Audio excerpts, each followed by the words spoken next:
पिछली बार जो बात करी हम लोगों ने, किसी को उसमें कोई क्वेश्चन उठा कि सब समझ में बात आ गई या सब सहमत हो गए इससे?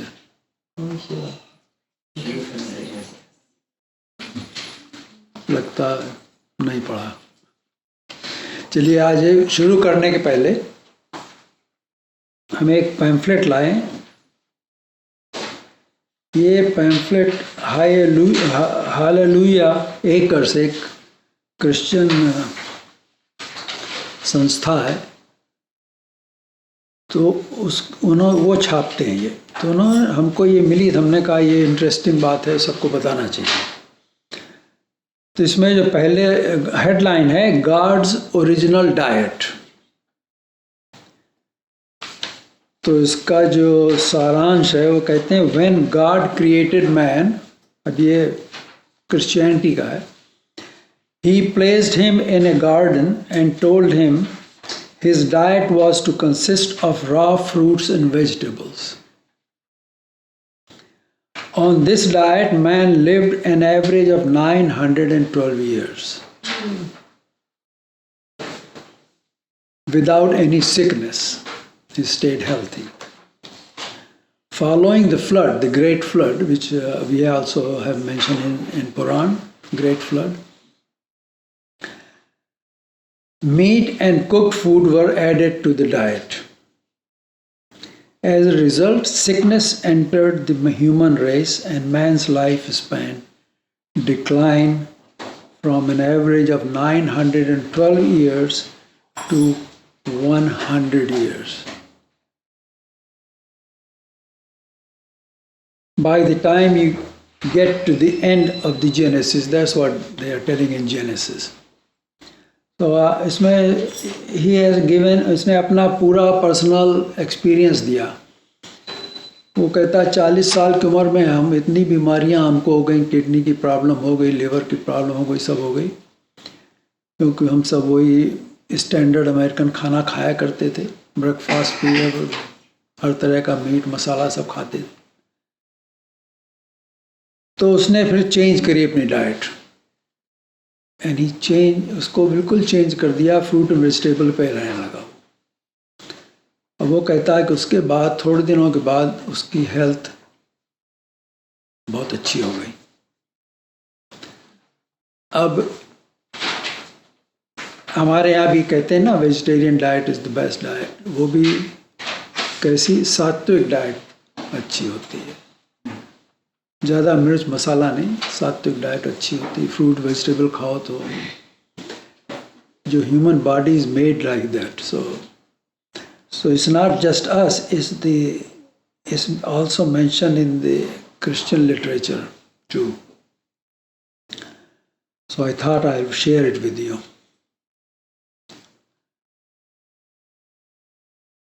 तो पिछली बार हमने गीता के विषय पर बात करी थी। आज उसी विषय को हम आगे ले जाना चाहते हैं। परंतु अभी कुछ ही दिनों पहले भारत में डीएमके पार्टी के एक नेता ने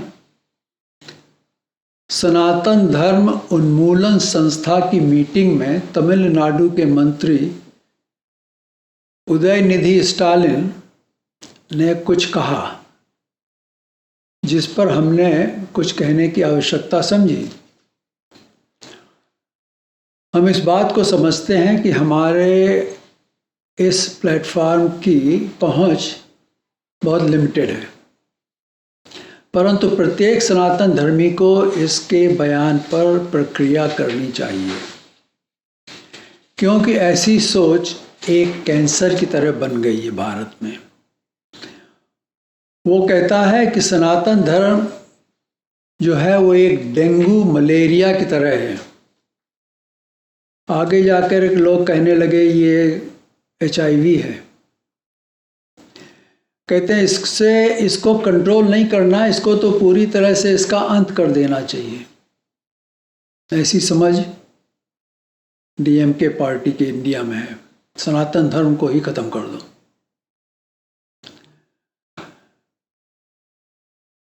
इनकी ये सोच ईसाई मिशनरी से आई, क्योंकि ईसाई मिशनरी 100 साल पहले साउथ में उन्होंने बहुत कोशिश करी किस तरह से लोगों को ईसाई बनाया जाए।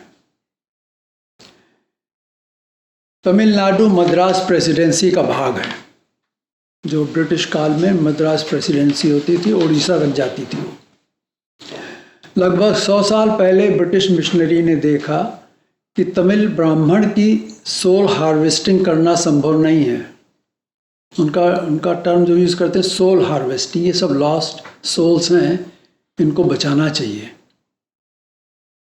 तो उन्होंने दूसरी जातियों में ब्राह्मणों के प्रति ऐसी सोच पैदा करना शुरू कर दी जैसे यूरोप में जूस के लिए हुई थी।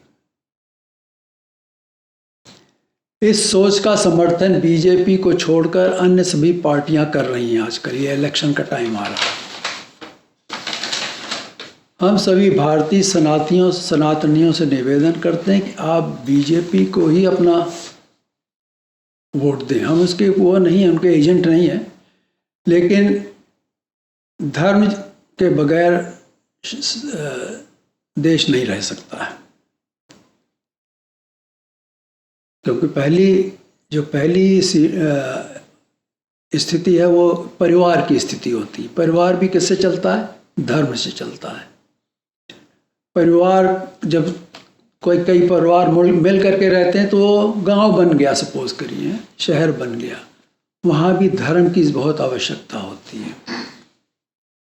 फिर धीरे धीरे करते करते वो कंट्री बन गया, तो कंट्री में भी धर्म बहुत ज़रूरी है।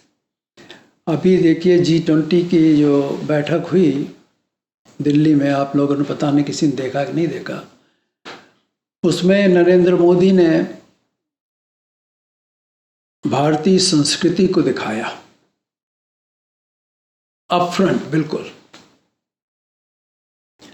जो उन्होंने ऑडिटोरियम बना उसके एंट्रेंस पर ही बड़ा नटराज का उन्होंने 80 टन का एक मूर्ति लगाई वहाँ पर। अंदर उन्होंने सब, जैसे कोणार्क का चक्र है, कोणार्क मंदिर में चक्र है, वो दिखाया, उसमें लगाया। इस तरह से नालंदा की उन्होंने नालंदा यूनिवर्सिटी की पिक्चर लगाई वहाँ पर। तो बिल्कुल ही जैसे कि भारतीय संस्कृति को उन्होंने बढ़ावा दिया उसमें। क्योंकि अगर हमारी संस्कृति नहीं रहेगी तो हम भी नहीं रह सकते, ख़त्म। उसके बगैर हमारा कुछ नहीं है। ये कलयुग है। इस युग में ऐसे धूर्तों की संख्या बढ़ती जाएगी जो ऐसे धर्म के विरोधी होंगे।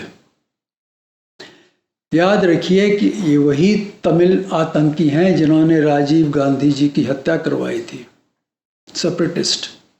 उनको अपना अलग देश चाहिए, ये अपना अलग राज्य चाहते रहे, जैसे खालिस्तानी चाहते हैं। ये सभी मानवता के दुश्मन हैं। अरे भाई, जो दूसरा कोई धर्म का आचरण कर रहा है उसको करने दो, तुम्हें क्या प्रॉब्लम, तुमको जो करना तुम करो। लेकिन ये मानवता के दुश्मन हैं। इन सभी को का उन्मूलन होना चाहिए, इनको सबको ख़त्म कर देना चाहिए। ऐसे लोगों की सोच बहुत ही पिछड़ी सोच है, ये प्रोग्रेसिव नहीं है। अपने को प्रोग्रेसिव कहते तो हैं, लेकिन ये पिछड़े हुए लोग हैं। चलिए अब आज के विषय पर आते हैं। गीता में ज्ञान की बातें हैं, तो प्रश्न उठता है कि ज्ञान है क्या? क्या कभी किसी ने सोचा कि ज्ञान क्या होता है? या किसी ने सोचा कि ये जो हम देख रहे हैं, दुनिया बनी, सृष्टि बनी, ये क्यों बनाई गई, किसने बनाई, कैसे बनाई, और हमको यहाँ क्यों, कैसे हम यहाँ पर आए? कभी कोई सोचता नहीं है, क्योंकि हमारे पास इन बातों को सोचने का समय नहीं है। हम इतना बिजी हो गए हैं पैसा बनाने में, इस इधर उधर दुनिया भर की दुनियादारी में इतना बिजी कर रखा अपने को कि इन बातों के लिए सोचने के लिए समय ही नहीं है। तो ज्ञान है क्या? ज्ञान किसको कहते हैं? हमारे यहाँ भगवान श्री चक्रधर महाराज, जो इस युग में 800 वर्ष पहले कृष्ण के अवतार हुए, उन्होंने ज्ञान की परिभाषा करते हुए कहा, जे जैसे असे तैसे जानीजे ते ज्ञान। ये मराठी में है। ये पूर्ण ब्रह्म परमेश्वर उभयदर्शी अवतार ने बताया हमको। इसका अर्थ है कि जो वस्तु जे जैसे असे, जो वस्तु जैसी है तैसे जानीजिए, उसको वैसा ही जानना, वो ज्ञान है। समझ में आई बात? वाट जो भी कुछ है जैसा है उसको वैसा ही जानना, अपनी तरफ से मत लगाना कि ये ऐसा हो सकता वैसा हो सकता है, ये नहीं। जो चीज जैसी है उसको वैसा ही जानना, वो ज्ञान कहलाता है। अब ये चीजें कौन कौन सी जिनको जानना है? ये संसार बना है कि नहीं बना? ये किससे बना है उसको जानना, वो है क्या जिससे बना है उसको जानना, हम क्या हैं उसको जानना। यहाँ कोई लोग कहते हैं परमात्मा है, तो उसको भी जानना, वो परमात्मा क्या है। देवी देवताओं की पूजा लोग करते हैं, तो उनको भी जानना वो देवी देवता हैं क्यों। आंखें मूंद के इसे पूजा करने से क्या फ़ायदा, पहले जानो तो वो क्या है जिसकी पूजा कर रहे हो। तो हर चीज़ को जानना, उसका यथार्थ ज्ञान, वही ज्ञान है, सही रूप जानना। अपनी तरफ से सोच नहीं लगाना उसमें, जो जैसी चीज़ है वैसे ही इसको जानो। तो ये ज्ञान कौन दे सकता है? ये वही दे सकता है जिसको इसका ज्ञान है। तो ये ज्ञान केवल परमात्मा ही दे सकते हैं, जो भगवान कृष्ण ने गीता में यही सब बताया है। जो अगर आप गीता को पूरी सुनेंगे, समझेंगे, तो ये सब बातों को आपको पता लग जाएंगी, हर चीज़ कैसी है, क्या और कैसे बनी, क्यों बनाई गई, हमको क्यों भेजा गया यहाँ पर, ये सब उसके अंदर ज्ञान है। तो भगवान ने ये बहुत ही महत्वपूर्ण बात कही, छोटे से एक सूत्र में उन्होंने बिल्कुल भर दिया सब। जो चीज़ जैसी है उसको वैसे ही जानो। गधा देखा तो गधे को घोड़ा तो नहीं कह सकते कि नहीं। तो अगर गधे का ज्ञान ही नहीं गधा कैसा होता है, तो कैसे उसको आइडेंटिफाई हम करेंगे गधा है। सही है कि नहीं? इसी तरह से कुछ भी ले लो, हाथी ले लो, आदमी ले लो, कुछ भी ले लो। हमको कहा गया ये ऐसा मनुष्य ऐसा होता है, तो हमने जान लिया मनुष्य ऐसा होता है। फिर लोग कहते हैं अब तो मार्स में ही लोग रहने लगे, वो भी मनुष्य हैं, क्या है अब पता नहीं क्या है वहाँ पर। लेकिन हर चीज़ को जैसी चीज़ है उसको वैसा ही जानना, ये ज्ञान है। ठोक बजा के देखना ये क्या सही बात है कि नहीं है। देखिए, सृष्टि किसको कहते हैं? सृष्टि वो है जिसका सृजन किया गया है, जिसको रचा गया है। किसकी रचना को सृष्टि कहते हैं? किसको रचा गया?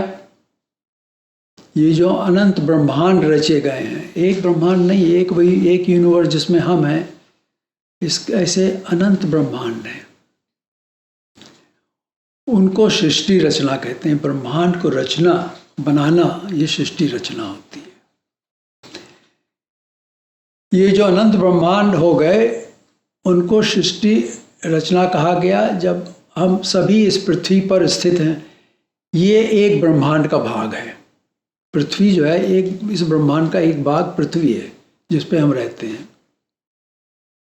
ऐसे यहाँ पर चंद्रमा भी है, सूर्य भी है, हर तरह के प्लैनेट्स भी तो हैं इसी ब्रह्मांड के अंदर। ये एक ब्रह्मांड का भाग है। हर एक ब्रह्मांड में 4 पदार्थ होते हैं। ये कौन से 4 पदार्थ हैं? 4 चीजें क्या होती हैं? जीव, हम लोग, हमारे अंदर, सबके अंदर जीव एक है जो बोलता है, सुनता है। जीव, देवता, लोग पूजा करते हैं देवताओं की, नहीं करते हैं? तो देवता भी है सृष्टि में, ब्रह्मांड में।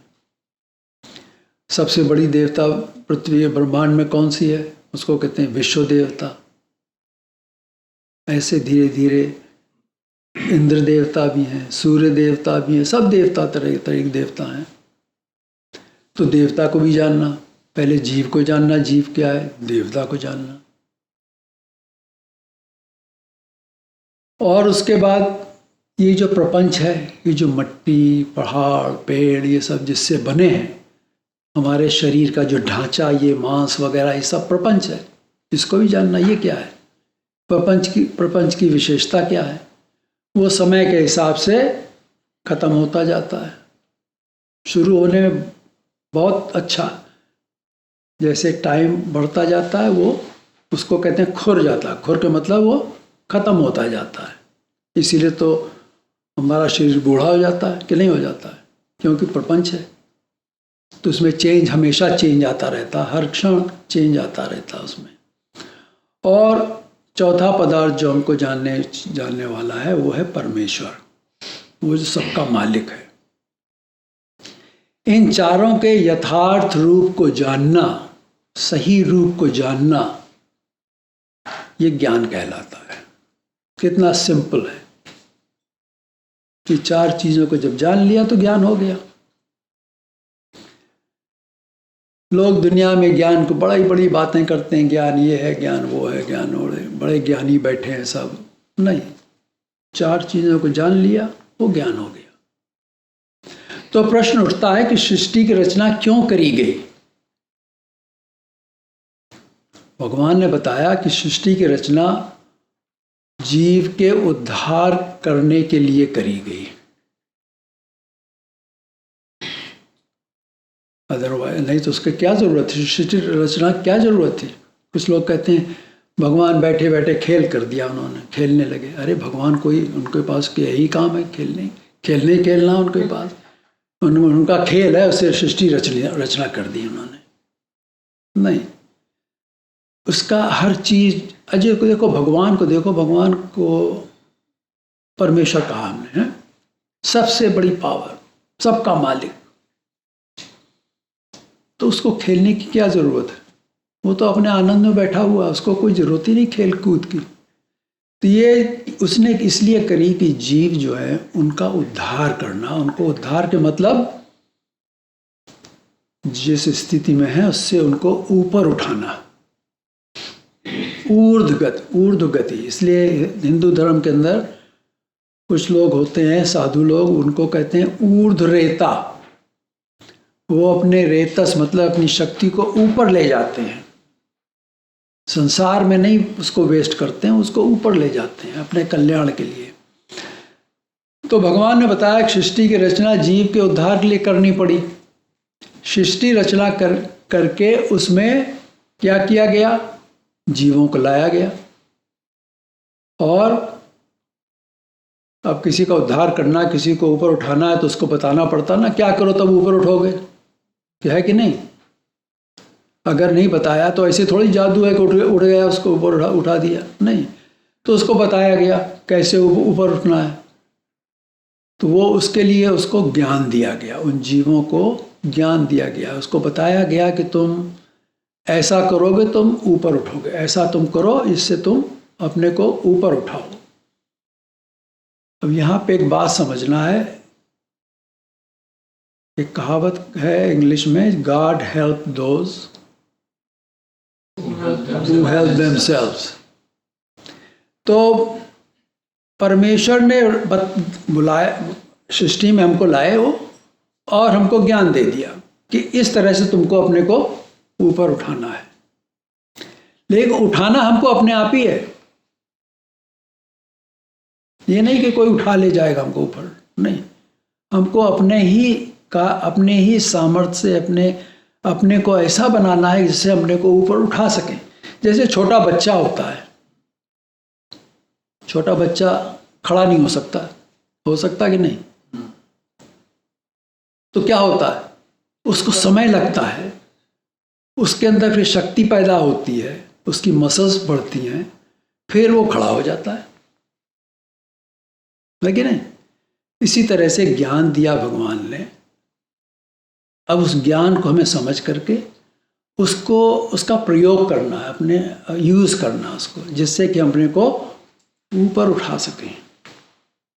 ये ज्ञान में आता है, ये गीता के अंदर आप देखेंगे। तो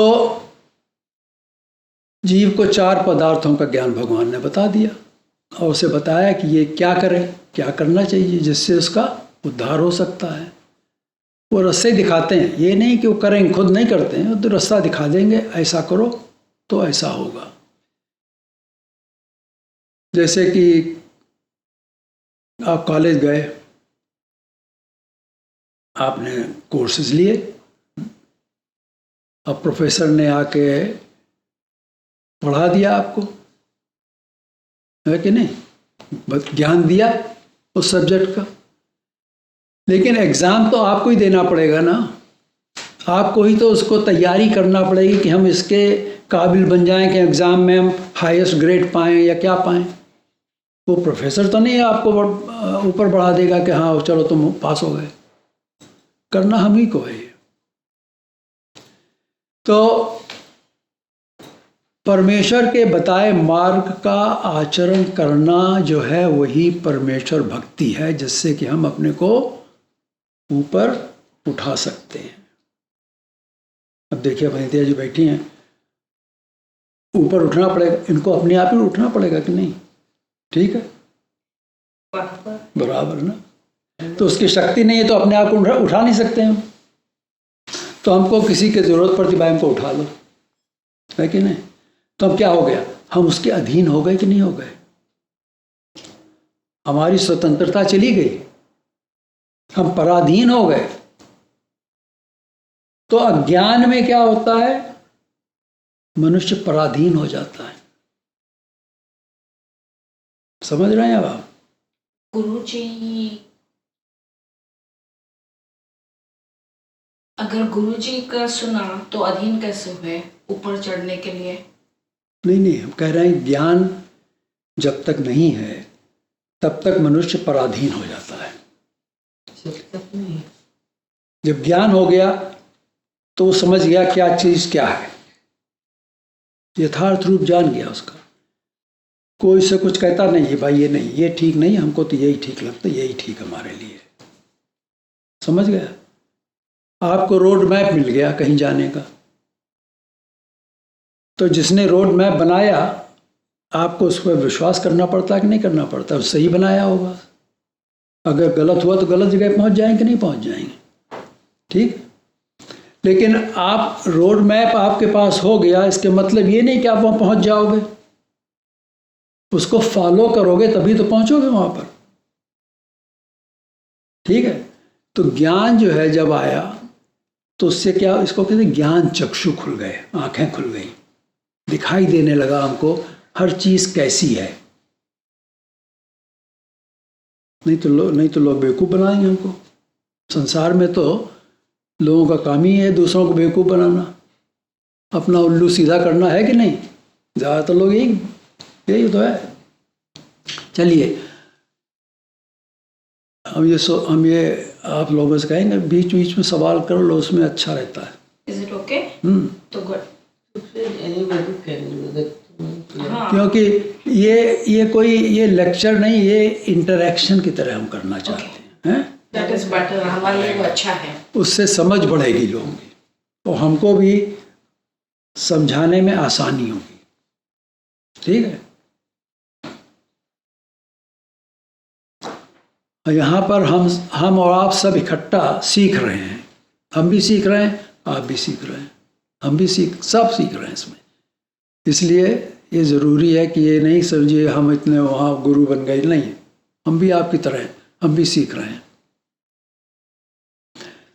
तो अब आपका प्रश्न होना कि भगवान, ईश्वर और परमेश्वर ये किसको कहते हैं? आपने सुना है लोग कहते हैं भगवान, है कि नहीं? कुछ लोग कहते हैं ईश्वर है,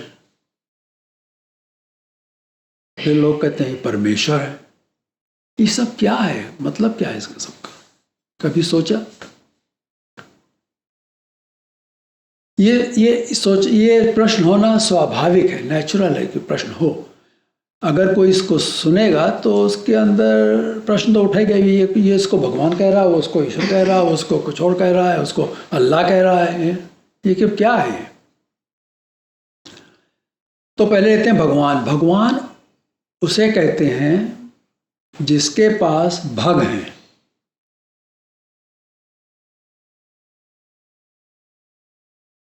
जैसे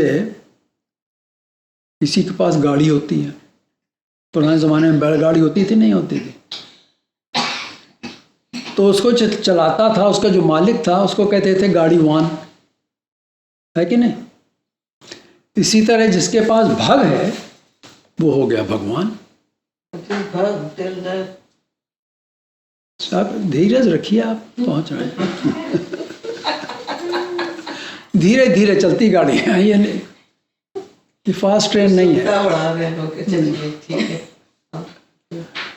तो जिसके पास भय है उसे ही भगवान कहा जा सकता है, किसी और को नहीं भगवान कहा जा सकता है। तो ये भग क्या है? ये 6 चीजें हैं जिनको भग बोलते हैं। पहला है ज्ञान, दूसरा है उसका अपना ज्ञान, उसको ज्ञान है।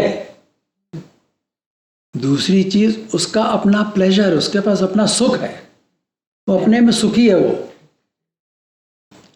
और उस ज्ञान और सुख के कारण उसके पास क्या आ गया? सामर्थ्य आ गया, एबिलिटी आ गई। समझ रहे हैं? उसको कहते हैं पावर, उसकी अपनी पावर भी है। और ऐश्वर्य, सॉवरेनिटी, वो सॉवरन है, वो किसी के ऊपर डिपेंड नहीं है, वो सॉवरन है वो।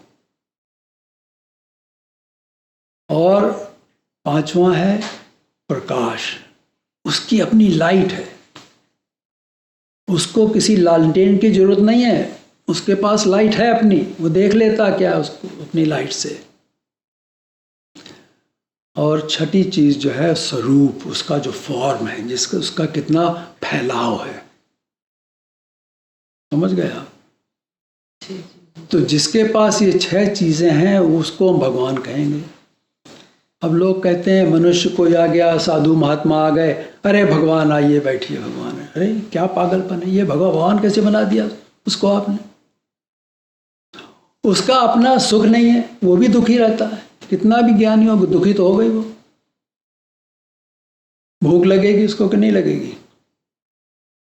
भिक्षा लेने गया तो भिक्षा नहीं मिली तो भूख लग रही उसको, फिर दुख हो गया कि नहीं हुआ?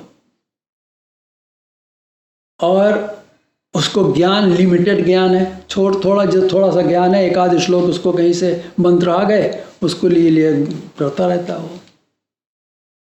तो हम किसी को, मनुष्य को भगवान कहते हैं, ये बड़ी मूर्खता हमारी है, ये हमारा अज्ञान है।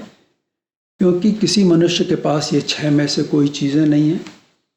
एक चीज़ है उसके पास, वो है स्वरूप, जीव का स्वरूप है, वही है, बाकी कुछ नहीं उसका अपना है। तो ये ईश्वर और देवता, ये दो जो हैं, ये दोनों, इन दोनों के पास 6 चीज़ें हैं। इसलिए ईश्वर और देवता की ही पूजा करना मान्य है, और किसी की नहीं पूजा करना।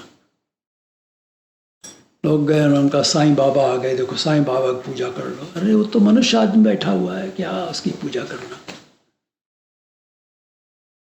तो और उसके बाद जो जीव के पास कुछ है ही नहीं, तो देवता और ईश्वर के पास ये 6 चीजें हैं, तो इनकी पूजा हम कर सकते हैं।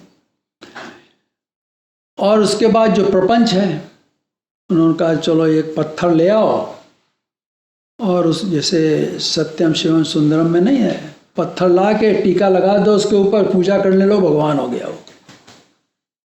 अरे पत्थर तो पत्थर है, उसको भगवान कहाँ उसके अंदर आ गया? तो आ सकता है, लेकिन वो ऐसे नहीं है। तो ये प्रपंच जो है ये जड़ है, और जीव के पास कुछ भी नहीं है अपना, उसको जो भी कुछ उसके पास है उसको दिया गया है। कैसे दिया गया? जिस जीव ने कर्म किया, अब कर्म का उसको फल दिया गया, वही उसके पास है, उसके पास और कुछ नहीं है। तो जीव के संग क्या है, प्रॉब्लम क्या है? उसके संग अविद्या लगी हुई है, अज्ञान है, पूरी तरह से अज्ञान है जीव, उसके अंदर कुछ ज्ञान है ही नहीं, जिसके कारण उसमें हर प्रकार के दोष भरे हुए हैं। अब देखो, जिसके पास ज्ञान नहीं है वो ठीक काम करेगा कि नहीं करेगा? कर ही नहीं सकता ठीक काम। जब ठीक काम नहीं किया तो क्या हुआ? दोष पैदा हो जाएंगे। दोष जानते हैं क्या होता है? फॉल्ट्स। फॉल्टी है जीव, बहुत फॉल्टी है, उसके अंदर हर तरह का दोष भरा पड़ा है। लोगों से ईर्ष्या करेगा, किसी को अगर कोई ऊपर उठ रहा है, तरक्की हो रही, उससे उसको जेलसी हो जाएगी, है कि नहीं? ये सब दोष हैं। वो किसी का भला नहीं देख सोच सकता है, कहता मेरा ही पेट भरे। कितना रेफ्रिजरेटर अंदर कितना सामान हम लोग भर के रखते हैं आजकल, पड़ा रहता है उसके अंदर, तो पता नहीं कल मिले ना मिले। ये भी क्या बात है? लोग पुराने ज़माने में कैसे रहते थे? गए सुबह सब्जी ले आए, आटा ले आए, थोड़ा सा अपना खाना पकाया, खाया, आराम से बैठे, उनको कोई प्रॉब्लम नहीं थी। ना उनको बड़े बड़े रेफ्रिजरेटर चाहिए थे, ना फ्रीज़र चाहिए था, ना कुछ चाहिए था, ना कुछ चाहिए था, आराम से रह रहे हैं। चलिए, तो जीव जो है वो उसके अंदर ज्ञान भरा हुआ है, और इस तरह से इसलिए उसके पास सब तरह के दोष हैं। दोषों में क्या आते हैं? पहला नंबर वो स्वार्थी है। पहला दोष क्या है? स्वार्थी है। जीव स्वार्थी है। हर एक मनुष्य के अंदर अपना कुछ ना कुछ स्वार्थ होगा, तभी वो कुछ करेगा किसी के लिए, चाहे वो स्वार्थ उसकी समझ में ना आ रहा हो, लेकिन वो मूल में उसका स्वार्थ ही है। उसमें ईर्ष्या है। ईर्ष्या को अंग्रेजी में क्या कहते हैं? जेलसी है उसके अंदर, जेलसी। वो जेलसी उसके अंदर भरी पड़ी है। द्वेष, इसके कारण वो लोगों से द्वेष करता है, भेदभाव करता है कि नहीं?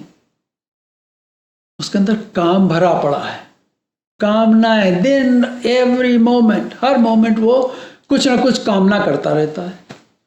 आज ये करेंगे, अभी वो करेंगे, ये ठीक नहीं, उसको ऐसा करना है, ये अरे उसी में समय खराब करता रहता अपना, है कि नहीं? सभी लोगों के अंदर ये, हम सभी के अंदर, हमारे में भी है। लोभ, ग्रीड है इसके अंदर, इतनी ग्रीड है कुछ कहने ही नहीं। पहले आदमी कहता कि भाई इसके पास कुछ भी नहीं है, तो कहता 100 रुपए आ जाएं तो बहुत हो जाएगा, हम बड़े सुखी हो जाएंगे, है कि नहीं? अब 100 रुपए आ गए, अरे ये तो कुछ नहीं, 1000 होना चाहिए भाई। ये ग्रीड भरी पड़ी है उसके अंदर, इसका कोई अंत नहीं है। ये ग्रीड उसको ले डूबती है।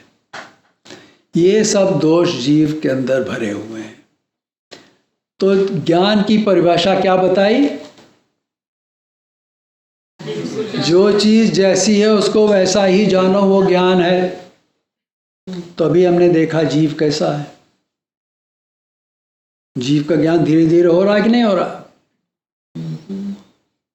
जीव कैसा है? अविद्या भरी पड़ी है, दोषदर्शिया है, दूसरों के दोष देखता है, अपने में वो दोष नहीं देखता, दूसरों के दोष देखता रहता हो। कितने दोष उसके अंदर भरे पड़े हैं। सपने में भी करता रहता है, कोई भरोसा थोड़ी है।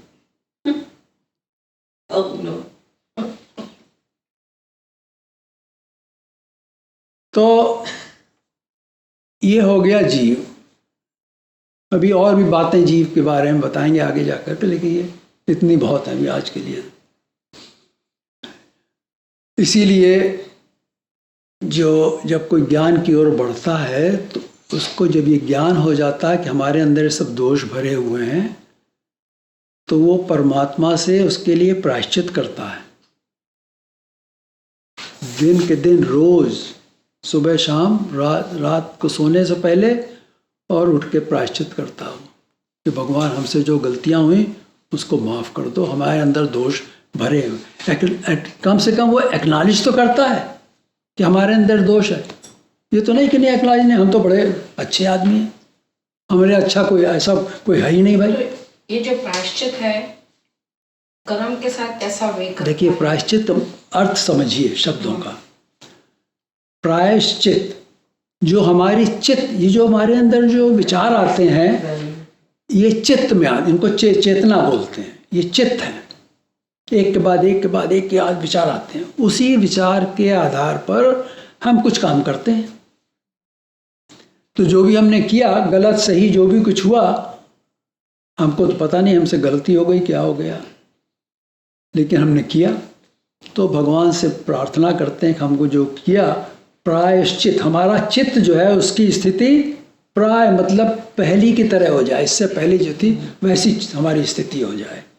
मतलब जो भी हमने गलत काम किए हैं उनको माफ़ कर दीजिए, हमारी चित्त की स्थिति जैसी थी वैसी हो जाए। इसको प्रायश्चित बोलते हैं। हर शब्द का अर्थ समझना बहुत ज़रूरी है। तुलसीदास ने कहा गिरा अर्थ जल बीच सम कहियत भिन्न न भिन्न। गिरा कहते हैं भाषा को, वाणी को। तो अक्षर जो है और अर्थ, उनका जो अर्थ है, शब्द और उनका अर्थ कहने को तो अलग अलग है, एक शब्द है एक अर्थ है। कहते हैं कहियत भिन्न न भिन्न। इसी तरह से पानी में लहरें आती कि नहीं आती? जल वीच, वीच कहते हैं लहर को। तो जल पानी में जो लहर आती है, हैं दोनों एक ही चीज़, लेकिन एक को हम लहर कहते हैं, एक को पानी कहते हैं। इसी तरह से एक शब्द है और उसका अर्थ है। गिरा अर्थ कैसा है? जल बीची सम, जल बीची जैसे है वैसे गिरा अर्थ भी है। हर शब्द का अर्थ है और बिना अर्थ के कोई शब्द नहीं है। अब जैसे गाने वाने होते हैं आजकल, हा करते रहते हैं, उनका क्या अर्थ है? कोई अर्थ तो नहीं है ना। अर्थ तो केवल शब्द का ही होता है। चलिए अब ये हो गया जीव। अब ईश्वर क्या है? ईश्वर उसे कहते हैं जो सबसे अच्छा मालिक है। ईश कहते हैं मालिक को, और वर कहते हैं श्रेष्ठ। तभी तो जब वर कन्या होती ना, तो पुराने ज़माने में अपनी इस पुत्री के लिए लोग वर ढूंढने जाते थे, है कि नहीं? जो उसके लिए ठीक हो, उसको ठीक से ट्रीट करे। तो इसलिए ईश्वर, ईश मतलब मालिक, वर मतलब जो हमारा सबसे अच्छा मालिक है, जो हमारे लिए उसके हृदय में प्रेम है, वो ईश्वर है। और परमेश्वर क्या है? ये तो हो गया ईश्वर। अब परमेश्वर जो है ईश्वर की परम स्थिति है। समझे परम का मतलब क्या है? हाईएस्ट स्थिति जो है पर ईश्वर की, वो है परमेश्वर। वो कैसे? जिसके पास परम ऐश्वर्य है, परम ऐश्वर्य, और सबसे बड़ी ताकत उसके पास, सब कुछ है। यही वो परम है जिससे वो जीव को अपने बराबर बना लेता है। इतनी ताकत उसके अंदर है परमेश्वर। जो ईश्वर जब परमेश्वर होता है तो उसके पास इतनी पावर, उस एक्टिव पावर होती है। वैसे तो है सब पावर, लेकिन यहाँ एक्टिव पावर है जिससे कि वो जीव को ज्ञान दे के अपने जैसा बना लेता है। जैसे कि पिता अपने पुत्र को सिखाता है कि नहीं सिखाता है? बच्चा छोटा है, उसको कुछ नहीं पता है, सिखाता है उसको थोड़ा थोड़ा, ऐसे करो, पढ़ना सिखाता है। माता बताती तेरा पिता कौन है, नहीं तो उसको क्या पता है मेरा पिता कौन है? तो ठीक है। इस तरह से ये परमेश्वर उसको कहते हैं ईश्वर की वो स्थिति जिसमें वो उसके पास सब पावर, इतनी पावर, एक्टिव है पावर, जिससे वो हम जीवों को अपने जैसा बनाता है। इसी को कहते हैं उद्धार करना। ज्ञान दे करके अपने जैसा बनाता है, इस तरह से वो हमारा उद्धार करता है। अब देखिए, एक शब्द है, कभी कभी आप देखिए, आप जाते हो वेकेशन पे, जाते हो कि नहीं जाते हैं, चले गए घूमने, लेकिन थोड़े दिन के बाद घर आने की तबीयत होती कि नहीं होती है? अपना घर तो अपना घर ही होता है। कहीं भी चले जाओ, कितने भी 5 स्टार होटल में कहीं भी रहो, आएंगे लौट के घर पर ही, लौट के बुद्धू घर को आएंगे।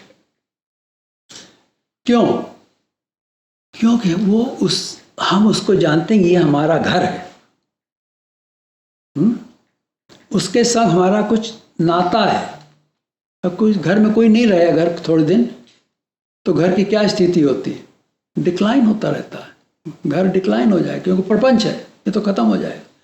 इसके अंदर जो लोग रहते हैं, उनके अंदर जो शक्ति है, उनके अंदर आत्मा है, उससे वो घर भी चहल पहल में रहता है। तो लौट के कहाँ आए? घर को आए। अब इसको अब एक स्टेप और ले जाइए ऊपर। हमको इस सृष्टि के अंदर लाया गया, तो कहीं से तो लाया गया होगा, हैं? कभी सोचा कहाँ से लाए गए? तो हमको लाया गया। अब हमको जहाँ से लाया, हमको उस परमात्मा की हुड़क लगी होना चाहिए। हमको अपने घर जाना है। जब तक वो नहीं समझ में आएगी बात कि हमारा घर ये नहीं है, तो टेम्परेरी आ जाए, कल हम चले जाएंगे, आज छुट्टी हमारी हो गई, ये शरीर हमारा घर थोड़ा ही है, थोड़े दिन का है, इसके बाद यहाँ छोड़ के हमको कहीं और जाना है, पता नहीं कहाँ जाएंगे, कुछ ज्ञान है नहीं। लेकिन जहाँ जाकर के हमको शांति मिले, वो हमारा घर है। जैसे कि आप वेकेशन से आए, घर आए तो आपको सुकून होता है, अरे भाई घर आ गए, अब जहाँ मर्जी या जूता रख दो, जहाँ मर्जी, कोई प्रॉब्लम नहीं है। कल का आज नहीं खाना, कल खा लें, कहीं मंगा लें, कुछ भी करना, तो अपने घर में आकर सुखी हो जाता आदमी। इसी तरह से वो परमात्मा जो है, जिसको हम ईश्वर कहते हैं, वो परमेश्वर के रूप में आकर के हमको बताता है कि तुम्हारा घर कहाँ पर है और तुम वहाँ कैसे पहुँचोगे। समझ रहे हैं आप? ये गीता के अंदर भगवान कृष्ण ने बताया है। अब देवता आ गए। अभी क्या देखा? जीव देखा, प्रपंच देखा, ईश्वर देखा, परमेश्वर की बात करी। अब देवता आ गए। अब देवता क्या है? देवता शब्द का जो रूट है वो है देव, धातु, उसको संस्कृत में कहते हैं धातु, जिससे वो शब्द बना है देवता, वो शब्द है दिव। दिव के मतलब जिसके अंदर डिविनिटी है, प्रकाश है जिसके अंदर, इसीलिए कहते हैं दीवा। दीवा कहते हैं कि नहीं कहते हैं? दीवा में क्या होती है? रोशनी होती है कि नहीं होती? दीवा जलाओ भाई, तो रोशनी हो गई। इसी तरह से देवता के अंदर प्रकाश है, उसके अंदर अपना सामर्थ्य है, जिस सामर्थ्य से वो हमको शक्ति दे करके हमसे कर्म करने में हमको मदद करता है। तो देवता परमेश्वर की शक्तियां हैं जो ये सब संसार चलाती हैं। सूरज निकला, चंद्रमा निकला, है? ये पृथ्वी चल रही है अपने एक डेफिनेट स्पीड से चल रही है, पृथ्वी की नहीं चल रही है। इसको कौन चला रहा है? ये देवता शक्तियां चला रही सब, हर जगह जो भी कुछ है। अब ये लाइट यहाँ पर, ये भी सूर्य देवता की शक्ति है। ये चाहे आप उसको LED लाइट बना लो, चाहे कुछ बना लो, लेकिन जो लाइट है वो सूर्य देवता से आ रही है। इसी तरह से अगर आँखें हैं, हमारी सबकी आँखें जो हैं, उनके अंदर सूर्य देवता की शक्ति अगर न हो तो आँख देख नहीं सकती है। देखने की शक्ति सूर्य देवता से आती है। अब कितनी बढ़िया आंख लगा लो तुम, लेकिन जब तक वो देवता की शक्ति अंदर से काम नहीं कर रही है, आंख काम नहीं करेगी। इसी तरह सुनाई देना भी देवता की शक्ति, उसी से सुनते हैं। कान तो है, लेकिन उसका अंदर सुना जाता है, जैसे वो जो सुनने की पावर है वो देवता की पावर है। हमारी समझ बात। तो देवता जो है ये ईश्वर की शक्तियां हैं। इनमें जो सबसे ऊंची शक्ति जो है, बड़ी शक्ति जो है, मोस्ट पावरफुल शक्ति जो है, जिसके अंदर और सभी शक्तियां आती हैं, वो है माया। वो ईश्वर के पास है। वो ईश्वर की प्रमुख शक्ति है, मेन शक्ति माया है, जो सब काम करती रहती है। उसे कहा गया माया। तो जीव को ईश्वर और देवता की भक्ति करने की आज्ञा है, क्योंकि देवताओं के पास भी शक्ति है, प्रकाश है उनका अपना ऐश्वर्य है कि नहीं, उनका अपना ज्ञान है, सुख है उनका। देवता हमेशा अपने सुखी रहता है, उसको कोई मतलब नहीं। वो हमको दुख दे रही है देवता, लेकिन वो तो सुखी है अपना, उसको कोई दुख नहीं हो रहा है। वो हमको क्यों दुख दे रही? हमने ऐसा कर्म किया जिसके कारण हमको दुख मिलना है। उस टाइम पर उसी तरह से उतना ही मेजर्ड अमाउंट में वो उसी टाइम वो ही दुख देगी हमको, और कुछ नहीं। थोड़े दिन के बाद दुख का टाइम खत्म हो गया तो दुख खत्म हो गया, ठीक हो गए। तो देवता यही करती है, और देवता का कोई और काम नहीं है। देवता का काम क्या है? फल देना। हम कर्म करें और देवता उसको हमको फल देगी। और ईश्वर का क्या काम है? जीव का उद्धार करना। तो ईश्वर जीव का उद्धार करता है, और जो जीव मूर्खता में आकर के अज्ञान के कारण कर्म करता रहता है, तो देवता ईश्वर को उससे कोई मतलब नहीं। उसकी शक्तियां दे रही हैं उसको, सब अपना काम हो रहा है, तुम जो करो वैसा ही तुमको मिलेगा। भगवान कहते हैं अगर तुम हमारी भक्ति करोगे तो हमको मिल जाओगे, देवता की भक्ति करोगे तो देवता के चक्कर में पड़े रहोगे, मनुष्य की भक्ति करोगे तो तुम कहीं के नहीं रहोगे। तो गीता में भगवान श्री कृष्ण ने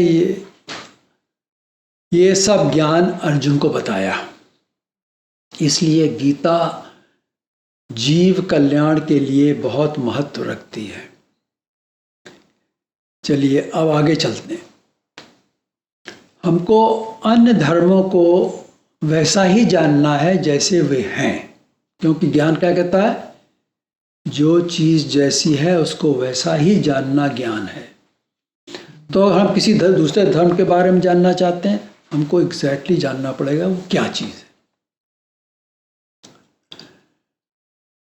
इसलिए उनको ज्ञान की दृष्टि से ही हम हमको देखना चाहिए। इनमें जो भी यहाँ कहा जाएगा उसे आप उनकी आलोचना की दृष्टि से मत देखिएगा, क्योंकि यहाँ पर जो भी है ये हमारा आपसे अनुरोध है, रिक्वेस्ट है कि उसको आलोचना नहीं कर रहे हैं। यहाँ पर जो यथार्थ चीज़ है वो उसकी बात होगी। श्रीमद् भगवद गीता को संक्षेप में गीता कहते हैं। गीता भगवान श्री कृष्ण के मुख से निकले वाक्य हैं। श्रीमद् का अर्थ है जिसके साथ श्री लगा हुआ है। भगवत जो भगवान है, तो अभी आपने देखा भगवान किसको कहते हैं, है कि नहीं? उसके संग श्री लगा हुआ है। यहाँ श्री क्या है? माया, शक्ति लगी हुई है। श्रीमद् हो गया। जो भगवान है उसकी गीता, उसने जो कहा, उसके मुख से जो वाक्य निकले, उनको श्रीमद् भगवत गीता कहा गया है। और वो वाक्य हमको सुनने के लिए मिले जिससे हम उनका ज्ञान समझ सकें। गीता भगवान कृष्ण और अर्जुन का दैवी संवाद है। कैसा संवाद है? दैवी संवाद, डिवाइन संवाद है ये। क्योंकि वहाँ ईश्वर बोल रहे हैं। ईश्वर तो हाईएस्ट डिविनिटी है कि नहीं? तो ईश्वर बोल रहे हैं, अर्जुन को बता रहे हैं। तो ये क्या है? डिवाइन, दिव्य संवाद है, दैवी संवाद है। भगवान श्री कृष्ण परमेश्वर है, ऐसा उन्होंने गीता में जगह जगह पर अर्जुन को कहा, तुम मेरी भक्ति कर, मैं परमात्मा हूं। ऐसा और किसी ने कहीं नहीं कहा। देखो, लोग भगवान भगवान तो करते हैं, लेकिन कहीं किसी ने ये नहीं कहा कि मैं भगवान हूं। कुछ धर्मों में परमेश्वर नाम की कोई वस्तु है ही नहीं, ऐसे भी धर्म है। और जिन धर्मों में है, उनके पैगंबरों में किसी ने ये नहीं कहा कि वो परमेश्वर हैं, वो गॉड हैं। जीसस क्राइस्ट ने भी नहीं कहा वो गॉड है कि नहीं? मोहम्मद ने भी कहा वो गॉड है, किसी ने नहीं कहा गॉड है। लेकिन लोग उनको गॉड समझ कर उनकी पूजा करने लगते हैं। इस बात में और सभी धर्म जो हैं वो अपूर्ण हैं। किस बात में? परमेश्वर का ज्ञान वहां पर नहीं है। बस यही पता है कि एक गॉड है, बस। वो क्या है ये, वो कहीं भी आपको नहीं मिलेगा कहीं।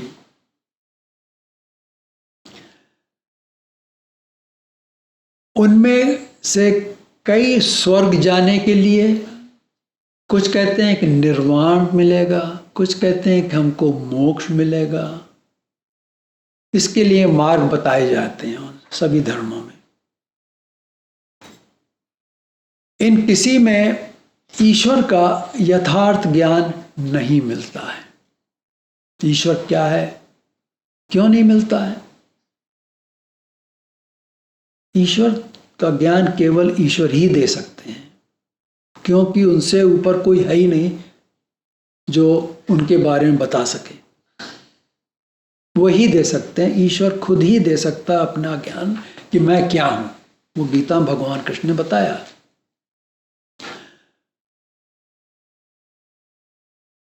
परंतु हिंदू धर्म शास्त्रों में इस विषय पर विचार किया गया है।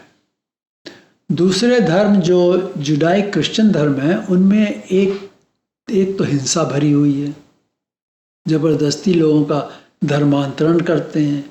अभी देखा नहीं कि वो सोल हार्वेस्टिंग होती है, ये लॉस्ट सोल है, इसको कन्वर्ट करो, इसको इधर लगाओ, ये करो वो करो, है कि नहीं? परंतु हिंदू धर्म में जो विचार किया गया, वहाँ पर ये कहा गया कि अहिंसा बहुत बड़ी ऊंची चीज़ है, हिंसा न करो। ऐसा लगता है कि उन धर्मों में दूसरे धर्म फॉलोअर्स के लिए सहनशीलता नहीं है इतनी। तभी तो कहते हैं, अब कोई किसी से कहे तुम ऐसे बन जाओ, कन्वर्ट हो जाओ, इसका मतलब हमको क्या कह रहा वो?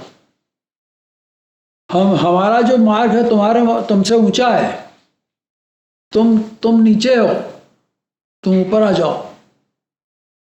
तो उसका मतलब उसके अंदर क्या आ गया? हमारे प्रति एक द्वेष का भाव आ गया, है कि नहीं? भरा पड़ा है। और उन दूसरे धर्मों में अपने धर्म को लालच या बलपूर्वक तोपने की प्रवृत्ति है। पहले तो लालच देंगे, और लालच नहीं माना तो मारेंगे। ऐसा लगता है कि उनमें दूसरों के लिए कोई सहनशीलता है ही नहीं।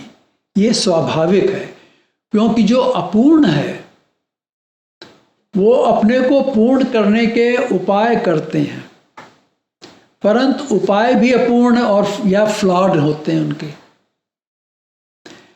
क्योंकि ये धर्म किसी एक मनुष्य के लेकर के चले हैं। जैसे मुसलमानों का मोहम्मद, ईसाइयों का ईसा मसीह। हिंदू धर्म में ऐसा नहीं है।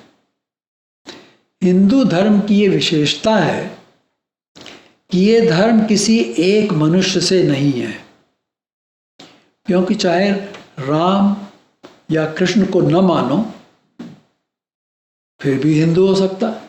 क्योंकि वो अगर उपनिषदों को पढ़ता है, मानता है, तो वो हिंदू हो गया। देव समाज चलाने वाले जो देवेंद्र नाथ टैगोर थे और आर्य समाज के स्वामी दयानंद और राजा राम मोहन राय, ये सभी न राम को मानते थे न कृष्ण को मानते थे, लेकिन वो धर्म चला, उन्होंने आर्य समाज चलाया, उन्होंने देव समाज चलाया। अब ये हम अनिवार्य समझते हैं कि हिंदुओं के प्राचीन धर्म विधियों और धार्मिक ग्रंथों के बारे में थोड़ा सा विचार करें। जब तक हम ये नहीं जानेंगे हम कहाँ से आए, हमारा धर्म क्या है, तो फिर ठीक नहीं बनेगी बात। पुराने समय में भारत में यज्ञ हुआ करते थे। ये यज्ञ 3 माह तक चलते थे। जीवन जो था वो बहुत साधारण था, मनुष्य का जीवन बहुत साधारण जीवन था। कपड़ा बहुत कम होता था। आजकल के ज़माने में चले जाओ, कुछ भी खरीद लो, कितना कपड़े बहुत भरा पड़ा है, कपड़ा हर जगह, तरह तरह के कपड़े पहनते हैं लोग कि नहीं। उस ज़माने में कपड़ा बहुत कम होता था। थोड़ा काटन हो गई, इससे बना दिया, जुलाहे ने बना दिया, बन दिया कुछ उसने, तो बन गया कपड़ा। लोगों के पास 2-3 कुर्ते और धोतियां हुआ करती थी। एक रेशमी कुर्ता रखते थे लोग, जो पूजा या किसी के अंतिम क्रिया में जाना हो तो पहनते थे, क्योंकि रेशम को पवित्र माना जाता है। रेशम के ऊपर कुछ लगता नहीं है, वो पवित्र ही रहता है। जो दूसरे वस्त्र थे वो रोज के काम में आते थे। जब बाहर गए तो पहन लिया, घर आए तो उसे उतार कर खूंटी पे टांग दिया। अब देखिए, आप लोगों को इस बात की पता नहीं कितनों को इस बात की जानकारी है या उन्होंने देखा है अपने जीवन में, लेकिन ऐसा ही होता था। लोग रहते थे घर के अंदर, बस मैन जो थे वो बस धोती पहने रहते थे, ऊपर कुछ नहीं पहनते थे, और क्योंकि गर्मी भी होती थी। और जब बाहर गए तो ऊपर से कुर्ता पहन लिया, चले गए। ऐसे लोग रहा करते, क्योंकि कपड़े की बहुत कमी हुआ करती इस टाइम पर। तो उस समय ज़रूरतें जो थीं वो बहुत ही कम थी। आज हमने अपनी ज़रूरतों को इतना बढ़ा लिया है और बढ़ाते ही चले जा रहे हैं, इसलिए हमें अधिक धन की आवश्यकता हो जाती है। एक कार नहीं 2 कार चाहिए। अरे 2 नहीं क्या, ये कपड़े बहुत कम हो गए हैं भाई, ये तो ये फैशन में नहीं है, तो उसको बदलना पड़ेगा। अब ये क्या है? ग्रीड। देखिए जीव का स्वभाव आ गया कि नहीं आ गया। ज्ञान होना जरूरी है कि नहीं। किसी के पास ऐसी चीज़ है, हमारे पास थोड़ी कम है, हमको वैसी चाहिए। अब पैसे की जरूरत पड़ी कि नहीं पड़ी, अब उसके पीछे लगे हुए पैसा कैसे बनाएं। अपना जीवन इसी में खपाते रहते हैं, रोज का रोज। हम कोई भी हो, देख लो आप कहीं भी, घर में मन नहीं लग रहा, चलो वेकेशन जाते हैं। चलिए खैर। तो पुराने ज़माने में जो धन खाने पीने में लगा वो खाने पीने में लग गया, बाकी धन को लोग पूजा में लगाते थे, पूजा पाठ करते थे उससे। उन लोगों की सोच अलग थी। उस समय का मनुष्य जो था वो हमसे कहीं ऊंचा था। वो किसी के अधीन नहीं, इतना अधीन नहीं रहता था। कभी अंग्रेज जब आए, अभी आपको आगे बताएंगे, तो उन्होंने देखा कि यहाँ पर तो लोगों को कंट्रोल करना बड़ा मुश्किल है। सब अपने स्वाधीन है, आराम से रह रहे हैं, उनको कुछ चाहिए नहीं कुछ। तो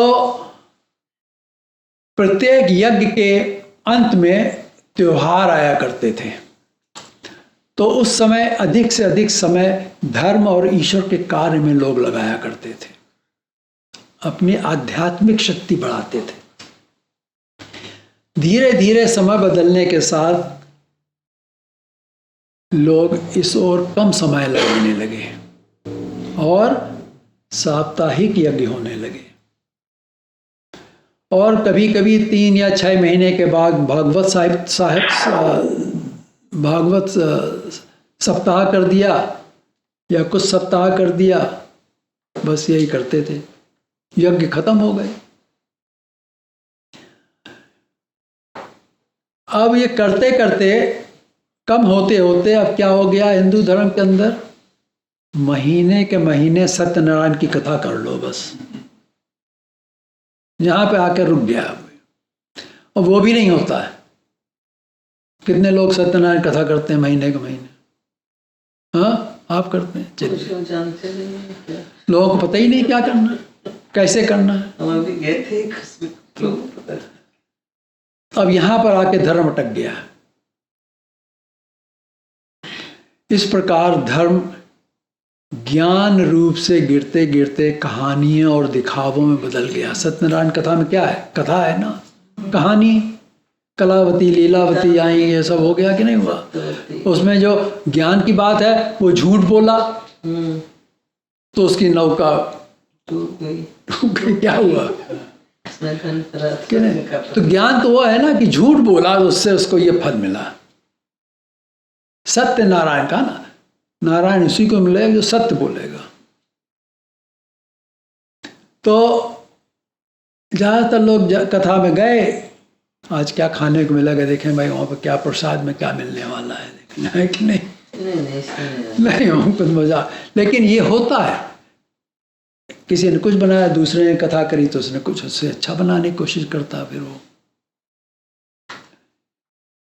तो लोगों का ध्यान खाने पीने और बातें करने में की ओर बढ़ता गया, और उस कथा में ज्ञान क्या है उसकी ओर से वो ध्यान हट गया। कितने लोग कथा में बैठ करके सुनते हैं कि ज्ञान क्या इसके अंदर है, जो बताने वाला वो भी नहीं बता, उसको ही नहीं पता बेचारे, तो क्या बताएगा? फास्ट फॉरवर्ड करते हैं कथा को। हाँ, रिकॉर्ड आ गए अब तो। शॉर्टकट। इस प्रकार धर्म ज्ञान रूप से गिरते गिरते कहानियों में आ गया। पुराण में क्या है? कहानी तो है पुराणों में। लोगों का ध्यान खाने पीने बातों में लग गया, ये एक रीति रिवाज बन गया। सत्यनारायण कथा में आता है लघु पायेन सर्वदा। ऐसा कोई रास्ता बताओ, शॉर्टकट, लघु पायेन, लघु उपाय बताओ हमको जिससे हम परमात्मा को पा सकें। लघु उपाय से हमको परमात्मा मिले। उसमें लघु उपाय बताया कि उस परमात्मा को महीने में एक बार याद कर लो, ये है उसके अंदर। ये स्कंद पुराण के अंदर सत्यनारायण की कथा आती है। तो करनी चाहिए कि नहीं करनी चाहिए? वो तो आपके ऊपर डिपेंड करता है। फिर वो एक है कि पूजा नहीं करनी चाहिए, एक है कि पूजा करनी चाहिए। नहीं, देखिए ऐसा है, देखिए ऐसा है, देखिए अभी आपको हम बताया ज्ञान क्या है और ज्ञान से क्या होता है। फिर आपको हमने बताया ईश्वर क्या है, हमने बताया परमेश्वर क्या है? फिर हमने बताया आपको देवता क्या है। अब पूजा करने के लिए क्या बताया हमने आपको? या ईश्वर की पूजा कर सकते हो या देवता की। बस दो ही ऐसी एंटिटी इनकी पूजा करी जा सकती है क्यों इनका अपना कुछ है। अब ये जो सत्यनारायण कथा है,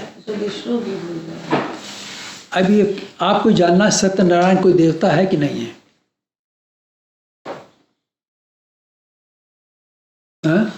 इसका पता लगाइए आप पहले। जैसे कि ये संतोषी माता की पूजा करते हैं ना लोग, कहीं संतोषी माता का कहीं कुछ है नहीं धर्म शास्त्र के अंदर। वो मूवी में आ गई संतोषी माता, उनका व्रत करने लगे तो संतोषी माता की पूजा पॉपुलर हो गई, सब करने लगो। अरे भाई थोड़ा सोचो, ज्ञान पाओ, ये है क्या जो हम कर रहे हैं, इससे हमको क्या मिलेगा। आप सब पैसा बनाने में लगे हो कि नहीं लगे हो? आप इन्वेस्ट करते हो $10 के नहीं करते हो कहीं करा तो क्या, किस लिए कैसे करते हैं? ठोक बजा के देखते हैं कि इसके कितने बनेंगे आगे जा कर के, क्या पोटेंशियल क्या है इसका कि नहीं। लेकिन जब ये अपनी आत्मा की बात आती है तो हम नहीं सोचते हैं हम क्या कर रहे हैं। उसको समझने की कोशिश किए बिना जो किसी ने कहा भेड़ चाल है, करो, करते रहो, चले जाओ, ये करते रहते हैं। इसीलिए प्रॉब्लम है। तो ये आपको रिसर्च करना चाहिए इस पे।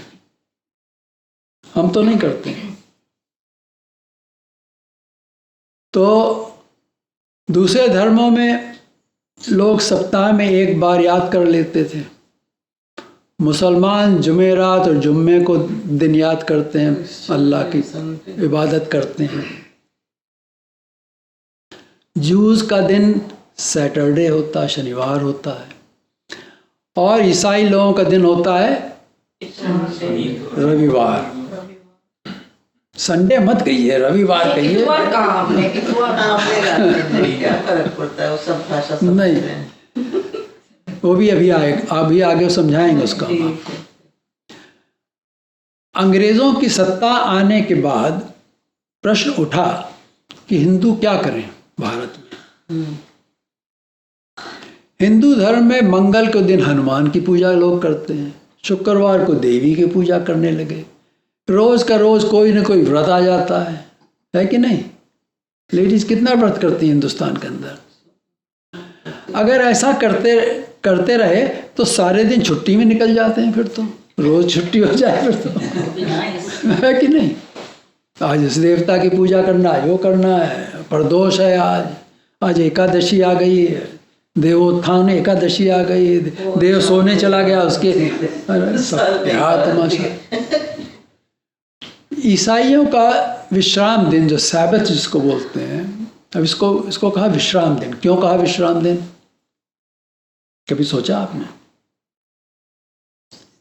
वो उनका कहना है 6 दिन भगवान ने बनाया और 7वें दिन भगवान आराम करते हैं। वो आराम का दिन है। गॉड ने 6 दिन में सब दुनिया बनाई और 7वें दिन उसको आराम चाहिए था। अब वो भी थक गया बेचारा, क्या करे। उसको भी एक दिन चाहिए छुट्टी के, इसलिए उसको कहते हैं विश्राम दिन। तो सैबत हो गया, तो उसे हमने मान लिया। अब क्यों मान लिया उसको हमने?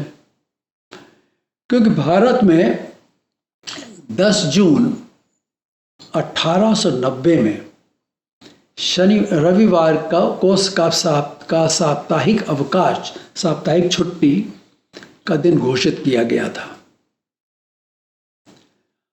अंग्रेजों के राज में भारत में मिल मजदूरों को सप्ताह के 7 दिन काम करना पड़ता था, एक दिन छुट्टी नहीं मिलती थी। ऐसे गुलामी कराते थे, सुबह शाम तक काम करो रोज। मजदूरों के हित के लिए काम करने वाले सामाजिक कार्यकर्ता नारायण नेनेजी नोखंडे को मजदूरों को अवकाश देने के लिए 7 वर्षों तक संघर्ष करना पड़ा उनको। He work for 7 years to get them a day off, mill मजदूरों को। इसके बाद मजदूरों को रविवार की छुट्टी मिलना शुरू हुई। ब्रिटेन में इस दिन की छुट्टी 1843 में इसलिए हुई क्योंकि ईसाइयों के लिए ये चर्च जाकर प्रेयर करने का दिन होता था। उसके पहले वहाँ भी नहीं छुट्टी मिलती थी। वहाँ तो किंग है, किंग करेगा जो मर्जी आए करो। जो उनके लॉर्ड्स हैं उनको छुट्टी मिलेगी और किसी को थोड़ी छुट्टी मिलना है, सब काम करो। इसलिए वहाँ सरकार ने रविवार की छुट्टी का दिन घोषित किया था। ये हिस्ट्री की बातें हैं। उस दिन की छुट्टी को हमने मान लिया। वो इसलिए क्योंकि लगभग 1000 साल पहले भारत में सूर्य की पूजा होती थी। भारत में जाइए, सूर्य के मंदिर बने हैं।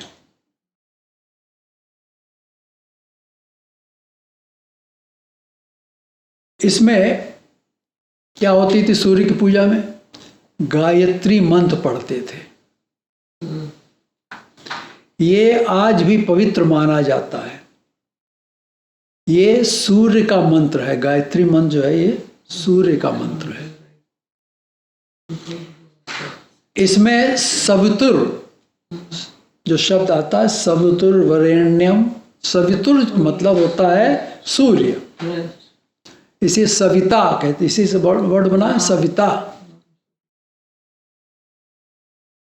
यहां देवता का नाम है सवितर, इसलिए गायत्री का दूसरा नाम है सावित्री। और औरतों के नाम सावित्री रखते कि नहीं रखते थे? बहुत पॉपुलर नाम था सावित्री। गायत्री भी रखते थे, लेकिन ये नहीं पता था क्यों रखते थे। गायत्री क्या है? वो एक छंद का नाम है। छंद मतलब जिसमें रिदम है, बोलते हैं, गाते हैं, वो छंद कहलाता। इसे कहते हैं त्रिष्टुप छंद। इस मंत्र को 3 भागों में बांट करके पढ़ा जाता है।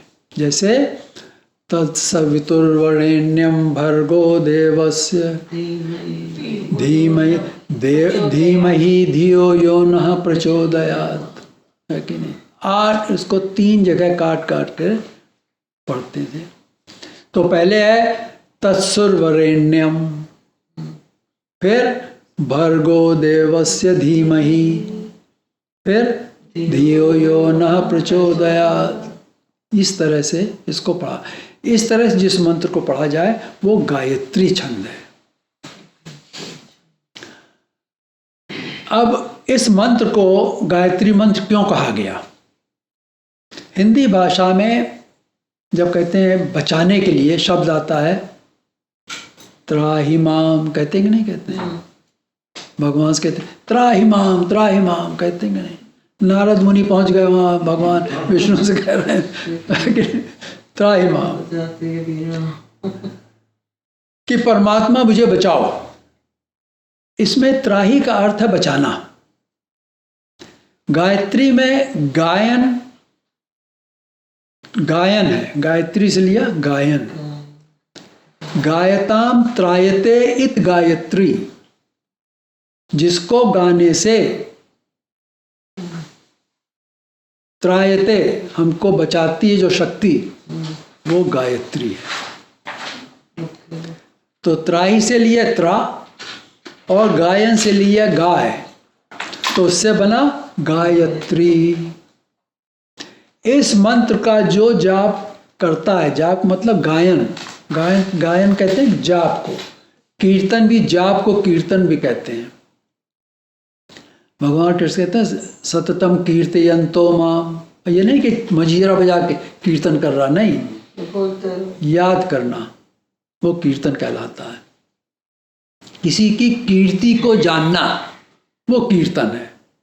तो कीर्ति को जानने के लिए उसको याद करना, उसकी कीर्ति को याद करना। देखो परमात्मा की कीर्ति कितनी है, उसकी कीर्ति को याद करना। आप कितने महान हैं भगवान, आप क्या दयालु हैं, आपके अंदर कृपा भरी पड़ी है, थोड़ी हमको भी दे दीजिए भैया, प्रार्थना करते हैं।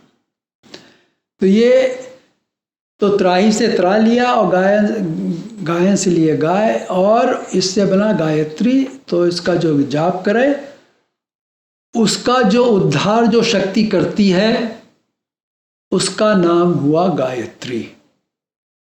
समझ में आ रही बात? ये गायत्री जो है ये हवन का मंत्र नहीं है। आजकल जो लोग हवन करते हैं वो यही मंत्र पढ़ करके स्वाहा कर देते हैं। सूर्य पूजा करते हैं तो ये जो है ये मंत्र जो है ये जाप का मंत्र है, ये स्वाहा करने का मंत्र नहीं है।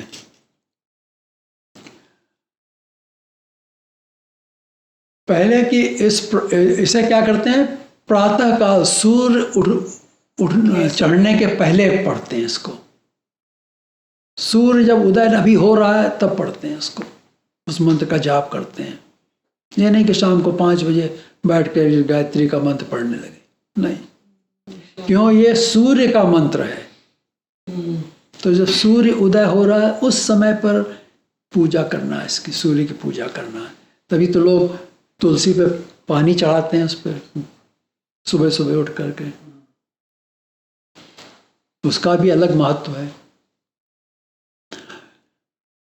तो नियम क्या है? प्राय इसे प्रातःकाल सूर्य चढ़ते समय पढ़ते हैं और केवल पूर्व दिशा की ओर ही देख करके पढ़ते हैं। अब ये तो कह दिया सूर्य चढ़ गया, हम किधर भी देख करके पढ़ लें, नहीं, सूर्य की तरफ देख करके पढ़ना पड़ता है, क्योंकि उस देवता की आप पूजा कर रहे हैं।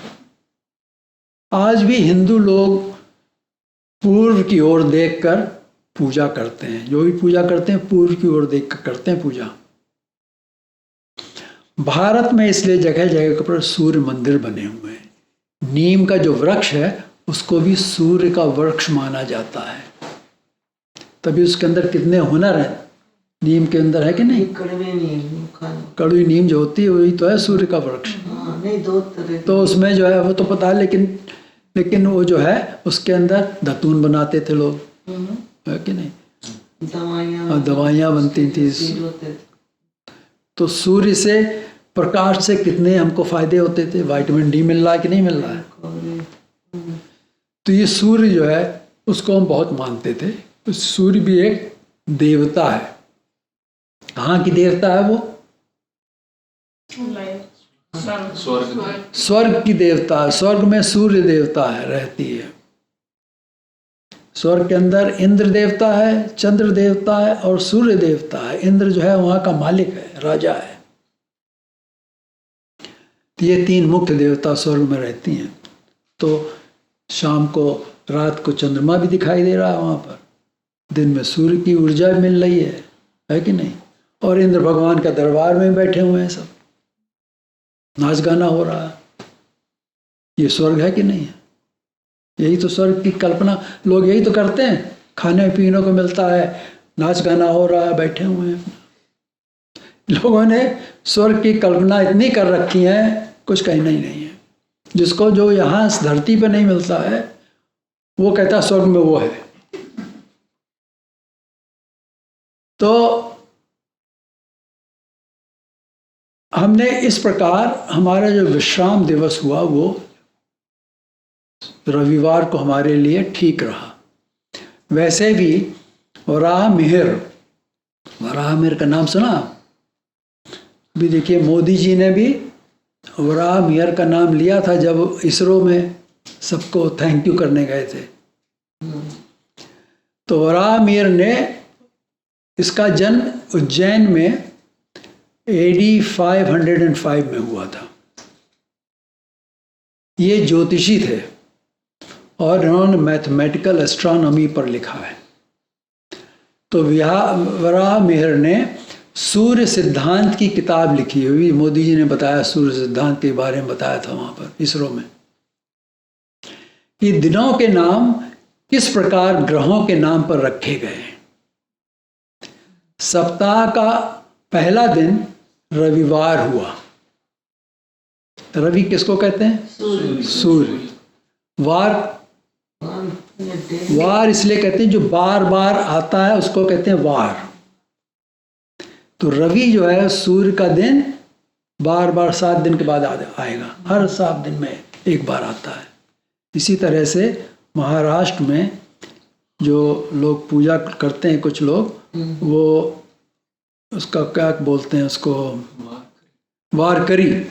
वारकरी संप्रदाय के लोग जो हैं वो बार बार जा करके वहाँ विष्णु के विठल स्थल पर जा करके पानी चढ़ाते हैं। वारकरी संप्रदाय के लोग हैं। वहाँ क्या है? वार मतलब बार बार आना। तो ये जानना बहुत ज़रूरी है। ये आप जानोगे तो पढ़ने में आपको आनंद आएगा। तो वराह मिहिर ने कहा, तो इस तरह से उन्होंने कहा कि ये जो सप्ताह का पहला दिन था वो रविवार हो गया, क्योंकि सूर्य बहुत इंपॉर्टेंट था। तो कहाँ शुरू करो सप्ताह को? सूर्य से शुरू करो। फिर सोमवार आ गया, चंद्रमा का दिन आ गया, वो भी इंपॉर्टेंट है कि नहीं है? उसको फ्रेंच में कहते हैं लुंडी। मंगलवार को फ्रेंच में कहा गया मार्डी। मंगलवार हो गया मार्स का दिन, मार्स डे, मार्डी, अर्थात मंगल का दिन। बुधवार फ्रेंच में कहते हैं मर्सेडी, मरकरी डे, मरकरी कहते हैं बुध को, तो बुध हो गया। इस तरह से उन्होंने दिन हर एक ग्रह के ऊपर रखे गए। बृहस्पतिवार बृहस्पति का हो गया, शुक्रवार शुक्र ग्रह का हो गया। शुक्र किसको कहते हैं अंग्रेजी में, क्या कहते हैं, वीनस। इस तरह से इन्होंने हर जगह जहां भी देखो ये नाम रखे गए, किस पे, ग्रहों के नाम पर।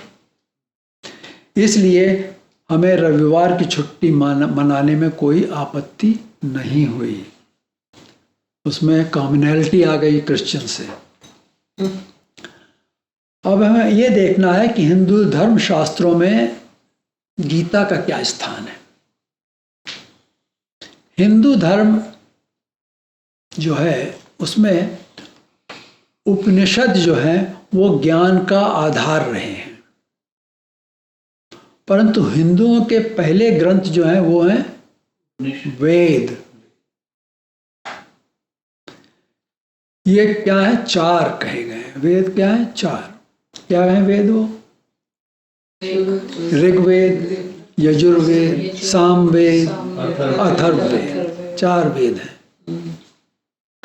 हमने आपको एक कागज दिया आज, उसमें ऋग्वेद के मंत्र हैं। देखिए वेद कैसे लिखे गए।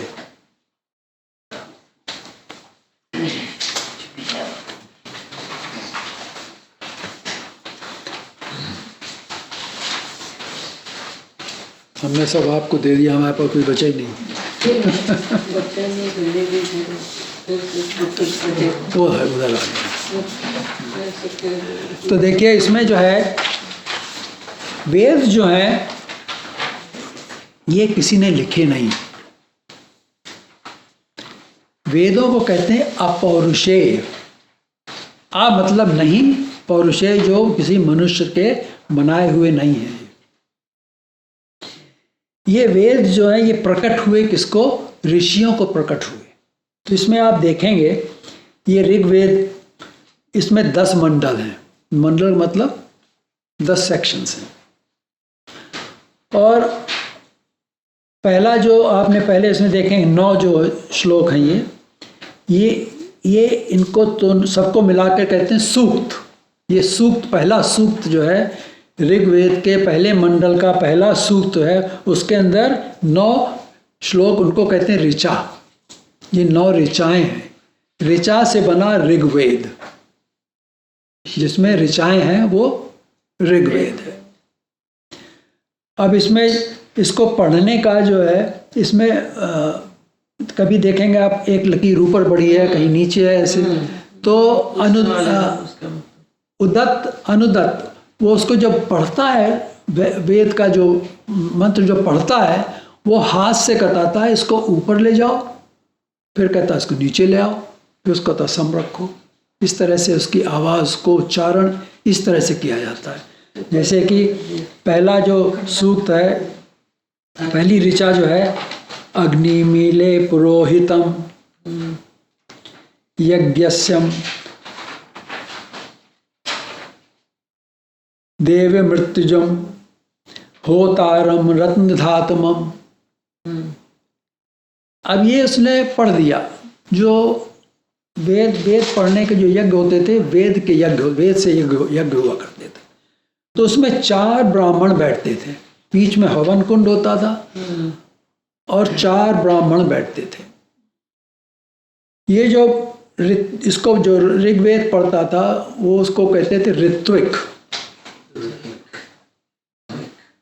ऋत्विक वो ऋचा को पढ़ता था और उसका अर्थ बताता था, इसका क्या अर्थ है।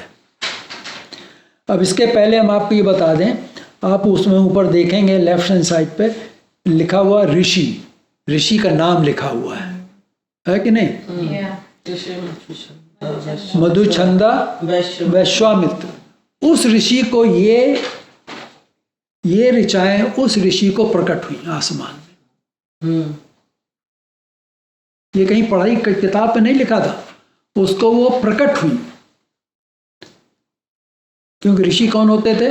जो जंगलों में जाके तपस्या करते थे, तो उससे उनको ये प्रकट हुई ये ऋचाएं, वैदिक ऋचाएं। और इसको कहने के लिए कैसे गाया जाता है? लिखा छंद। किस छंद में इसको गाया जाएगा? गायत्री। ये गायत्री छंद है। और ये किस देवता के लिए है? ये अग्नि देवता के लिए ये गायत्री छंद में ये पढ़ा। और किसको मिला? ये वैश्वामित्र को। तो कहते हैं अग्नि मीले पुरोहितम। अब इसको आगे आके फिर बताएंगे भी हम। इतना हमने आपको भी इंट्रोडक्शन दिया इसका। तो ये 4 वेद हो गए। ये 4 जो वेद हैं, ये इनके जैसे कार्य मतलब इनकी जो एक्टिविटी के हिसाब से इनको नाम दिए गए, अर्थात उपयोग की दृष्टि से ये क्रम है। कौन से क्रम है? ऋग्वेद, यजुर्वेद, सामवेद, अथर्ववेद। ये उनके उपयोग से, कैसे उनका कार्य क्या है। गीता में भगवान श्री कृष्ण ने 3 वेदों को ही माना है। भगवान कृष्ण कहते हैं, उन्होंने कहा एवं त्रयी धर्म अनुपपन्ना गतागतम काम कामा लभन्ते। ये 9वें अध्याय का 21वां श्लोक है। कहते हैं इस प्रकार, भगवान कहते हैं इस प्रकार 3 वेदों में कहे हुए सकाम कर्म का आश्रय लेने वाले भोगों की कामना वाले पुरुष बार बार आवागमन को प्राप्त होते हैं। अब इससे क्या अर्थ निकला कि 3 वेद जो हैं इनके अंदर सकाम भक्ति है, देवताओं की सकाम भक्ति है। कुछ मिलना है देवता से हमको, तो क्या वो कामना हो गई कि नहीं हो गई? तो सकाम भक्ति से वो कैसी कामना है? भोगों की कामना। भोग जानते हैं क्या है? विषयों का भोग करना। विषय भोग कैसे मिले हमको, इंद्रियों के जो भोग हैं, इंद्रियों के सुख कैसे मिले, जिसको भोग कहते हैं। इंद्रियों के विषय होते हैं। जैसे कि जैसे आप कहते हैं इस क्लास का ये विषय है, तो आँखों का नेत्र इंद्री जो है, उस चक्षु इंद्री, उसका विषय क्या है? देखना। अब वो देख सकती, अच्छा भी देख सकती, बुरा भी, उसको अच्छा भी लगे बुरा लगे, चीज़ वही है। एक को अच्छा लगता है वो चीज़, दूसरे को वो अच्छी नहीं लगती है। तो क्या विषय, ये विषय किसका? नेत्र और चक्षु इंद्रिय का विषय देखना। कर्ण इंद्रिय का विषय क्या है? सुनना। इस तरह से हर इंद्रियों का एक विषय होता है, ऑब्जेक्ट ऑफ द सेंसेस। वो सेंस जो है उसका ऑब्जेक्ट यही है। ऑब्जेक्टिव क्या है? ये करना। आप समझ में आई बात हो? तो ये जो, तो हमको भोग, जो विषय वासना जिनके पास होती है, भोग की वासना है, तो भोग क्या, आदमी क्या जानता है? भोग कैसा भोग जानता है? इंद्रियों का भोग तो उसको पता है, और तो उसको पता नहीं। उसको मन का तो ज्ञान है नहीं, केवल इंद्रियों से जो उसने देखा उसी का भोग उसको चाहिए।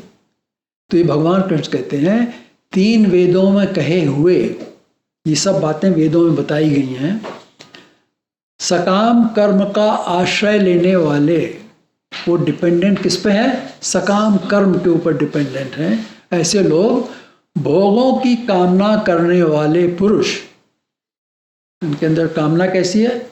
विषय भोग की, इंद्रिय विषय के भोग की, बार बार आवागमन को प्राप्त होते हैं।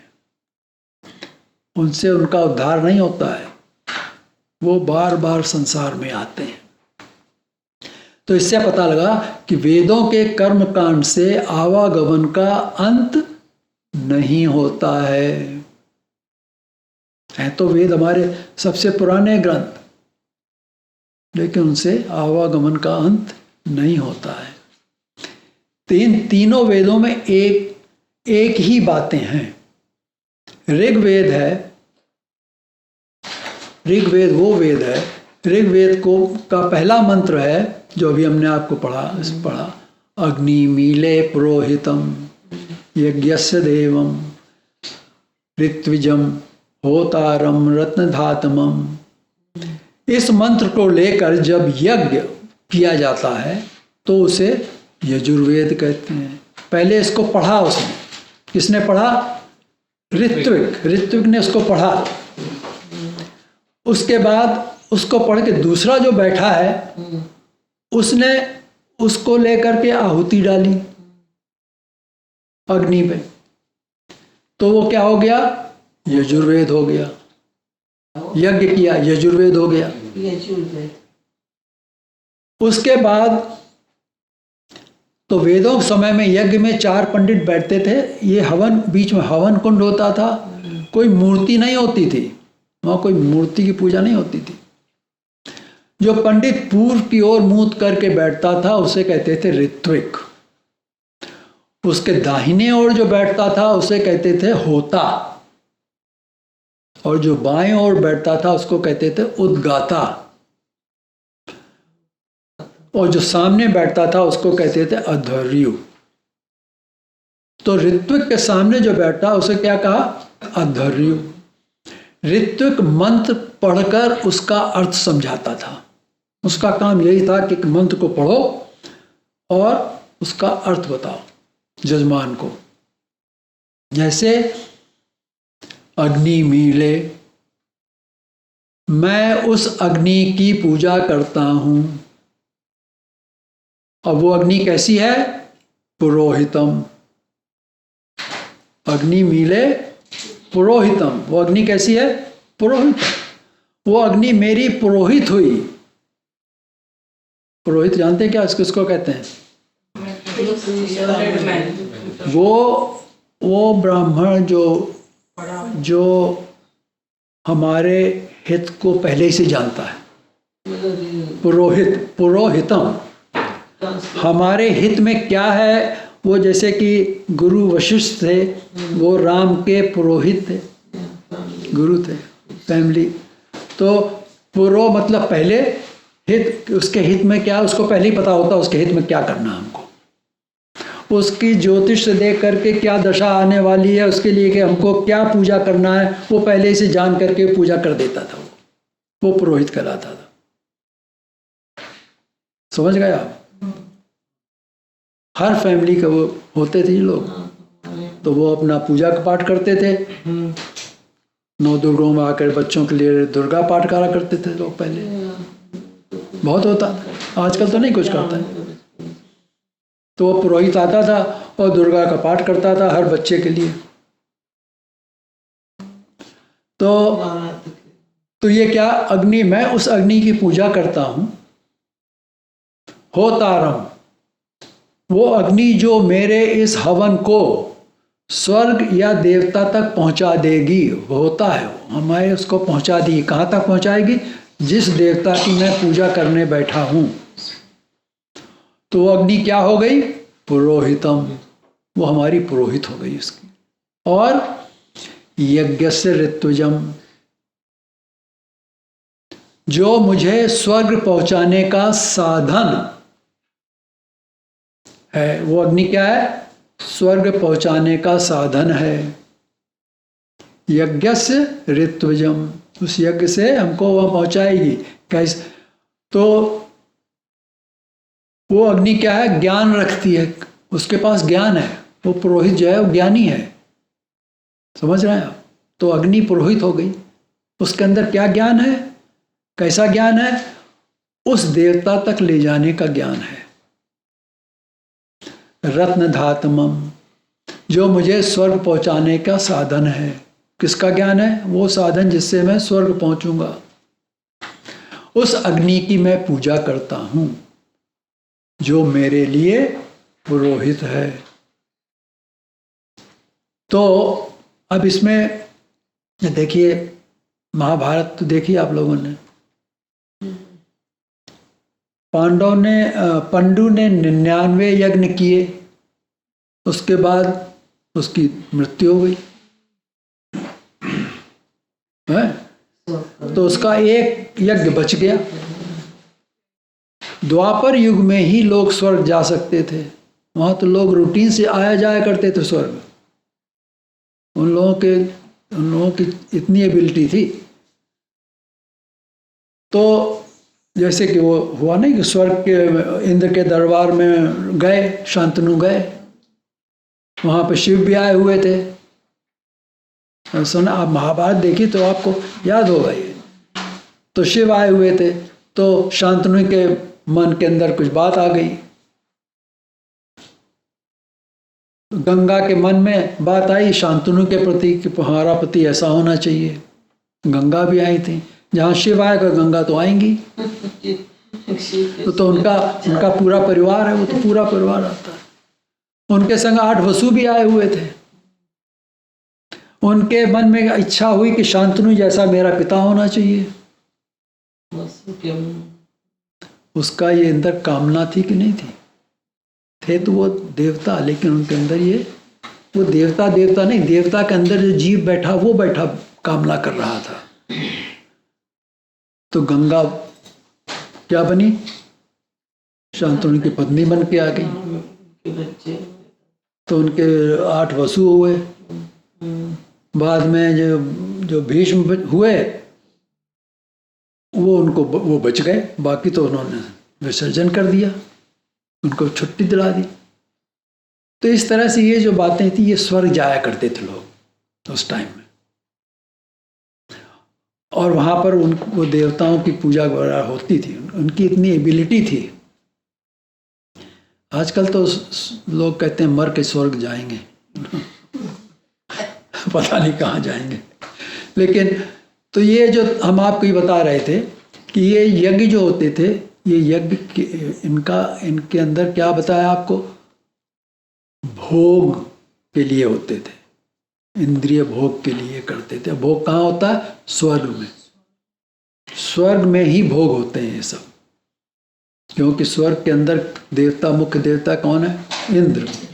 इंद्र किससे? इंद्रियों का जिसको सुख है वो इंद्र है, जिसको सभी इंद्रियों का सुख मिला हुआ है वो देवता, वो इंद्र देवता हो गई।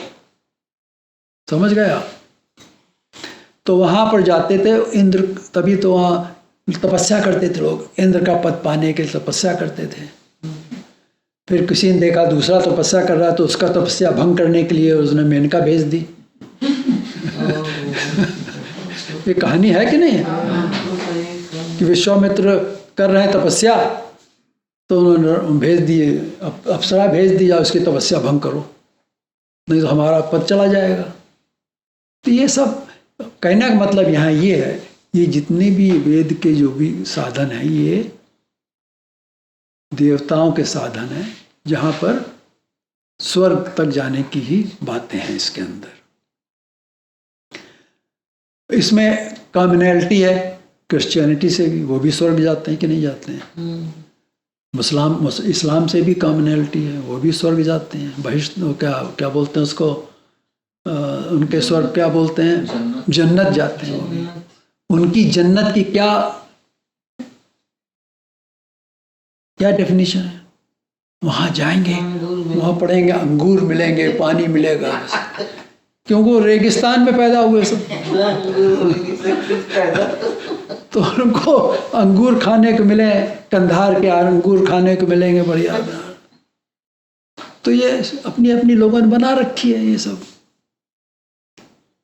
और ये ईसाइयों का, हाँ जाएंगे, सबसे मिलेंगे, हमारे सब संबंधी वहाँ का आके मिलेंगे। अरे क्या पता भाई संबंधी कहाँ गए, क्या हुआ, किसी ये कहीं नहीं बताया क्या होता है। गाड़ दो उसको, कयामत के दिन आएगा, सब उठेंगे, सबको उठाया जाएगा। अब वो सड़ के ख़त्म हो गया साहब, लोगों को उठाया जाएगा, और उसके बाद देखा जाए कौन स्वर्ग जाएगा, कौन नरक जाएगा, कौन। यार ये क्या तमाशा है भाई, जजमेंट ले आएगा। तो उनकी सोच है। तो यहाँ पर जो बात हो रही है वो है कि जो यज्ञ होते थे ये इसलिए होते थे जिससे कि हम काम कामा लभन्ते, भगवान कृष्ण कह गए, इस तरह से जो यज्ञ करते हैं वो अपने कामनाओं के लभन्ते, लाभ के लिए करते हैं। तो इसी मंत्र को लेकर जो होता है बैठा हुआ है वो कहता था स्वाहा, सामग्री डाली उसने, इसमें आहुति डाली। आहुति भी स्पेसिफिक होती थी, किस देवता की पूजा हो रही है, उसमें यज्ञ में लकड़ी कौन सी लगाना, पलाश की लकड़ी जलाना है कि आम की, किसकी लकड़ी जलाना, वो सब स्पेसिफाइड होते हैं देवताओं को उसमें। फिर कितनी आहुति किस समय पे कैसे मंत्र पढ़ के डालना है, उसके अंदर क्या इंग्रेडिएंट्स होना चाहिए, ये सब बताया जाता देवताओं के विधि में। तो उसने वो हो गया, यजुर्वेद हो गया। और अब उद्गाता जो बैठा था उसने उसी मंत्र को छंदबद्ध कर दिया, गाया, तो हो गया सामवेद। अब देखो क्रिश्चियनिटी में भी जाओ कहीं चर्च में तो साम्स पढ़ते हैं, पढ़ते हैं कि नहीं पढ़ते हैं, PSALM बोल देखते हैं, साम। ये सामवेद, सामवेद में क्या है, गा करके उनको छंदबद्ध किया गया है। तो एक मंत्र कार्य रूप से 3 बन गए, 3 काम हो गए। एक उसको पढ़ा, उसका अर्थ बताया गया, दूसरे में उससे आहुति डाली गई, और तीसरा कार्य क्या हुआ उस मंत्र का, गा करके उसको पढ़ा गया, कीर्तन हो गया वो।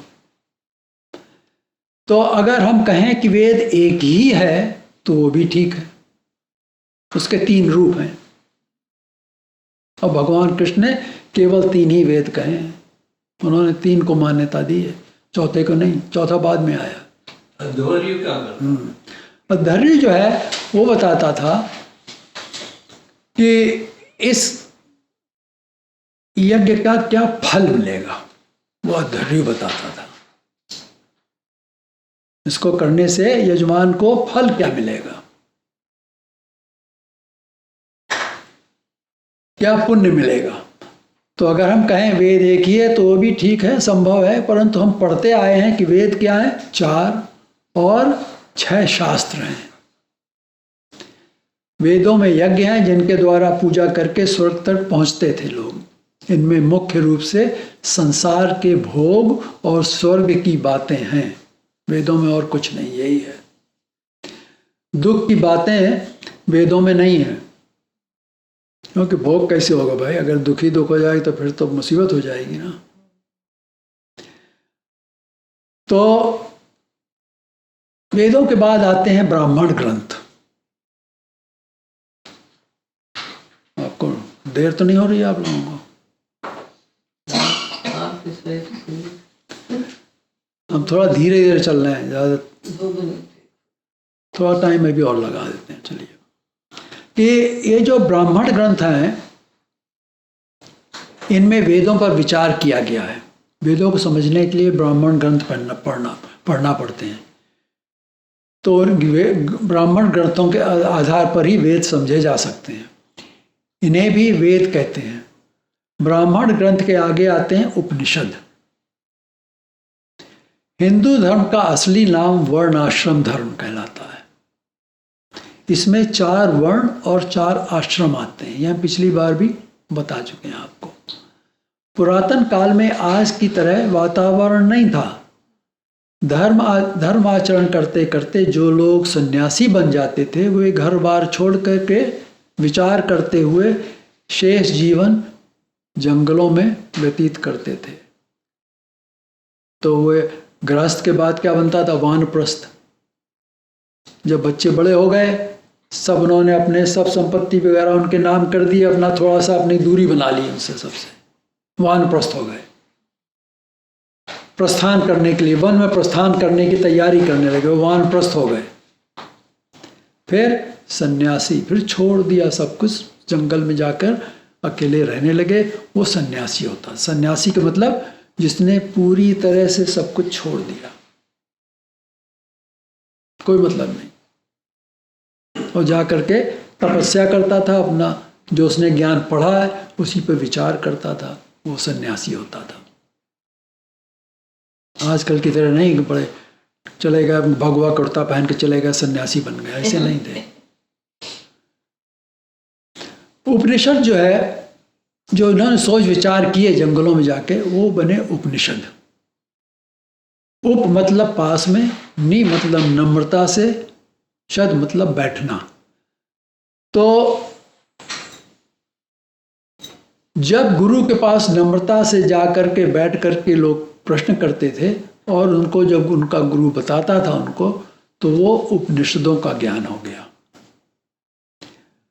आज वैसे उपनिषद तो 108 थे, लेकिन आज केवल 10-11 ही मिलते हैं, जिन पे शंकराचार्य ने टीका करी, क्योंकि ये सब खत्म हो गए थे।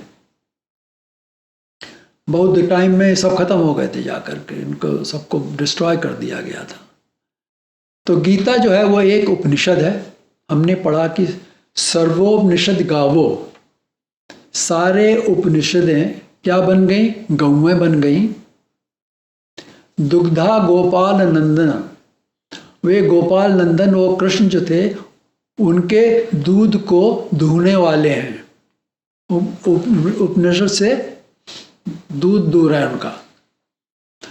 भगवान कृष्ण ने गीता का अमृत अर्जुन रूपी बछड़े के लिए दुहा। ये एक रूपक है, मेटाफोर है। गीता में अर्जुन नम्रता से श्री कृष्ण को गुरु बनाकर उनके पास बैठकर प्रश्न करता है। गीता में कृष्ण अर्जुन संवादे, संवाद किसका है? कृष्ण और अर्जुन का डायलॉग है। तो सवाल करेगा, उसका जवाब दे रहे हैं, और श्री कृष्ण उसको समझाते थे। इसलिए गीता एक उपनिषद है। गीता के प्रत्येक अध्याय के अंत में जो शब्द आते हैं उन्हें कहते हैं पुष्पिका। इन्हें पढ़कर गीता पे फूल चढ़ाए जाते थे जब पाठ करते हैं लोग। इनमें एक शब्द आता सुपनिषत्सु। अब सु तो आप सब गुजराती लोग जानते हैं, सु का मतलब क्या होता है? गुड। सुपनिषत्सु, वो उपनिषद जो सु सबसे ऊंचा अच्छा है, अर्थात ये सबसे श्रेष्ठ उपनिषद है। क्या? गीता।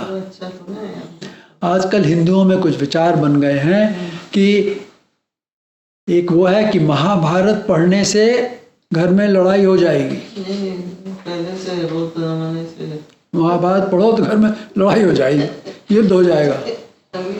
और दूसरा कि गीता तब पढ़ेंगे जब बूढ़े हो जाएंगे।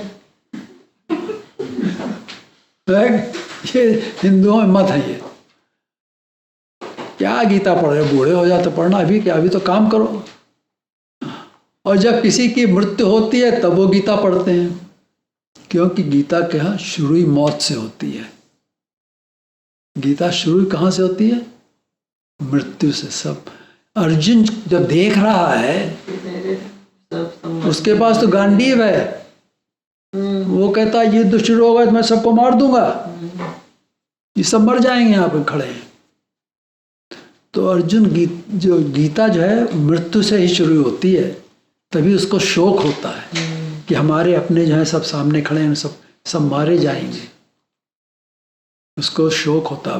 तो गीता जो है वो शुरू कहाँ से होती है? मौत से। आदमी को अकल तभी आती जब मरने वाला होता है, तभी भगवान उसको याद आते हैं, हाय राम करेगा।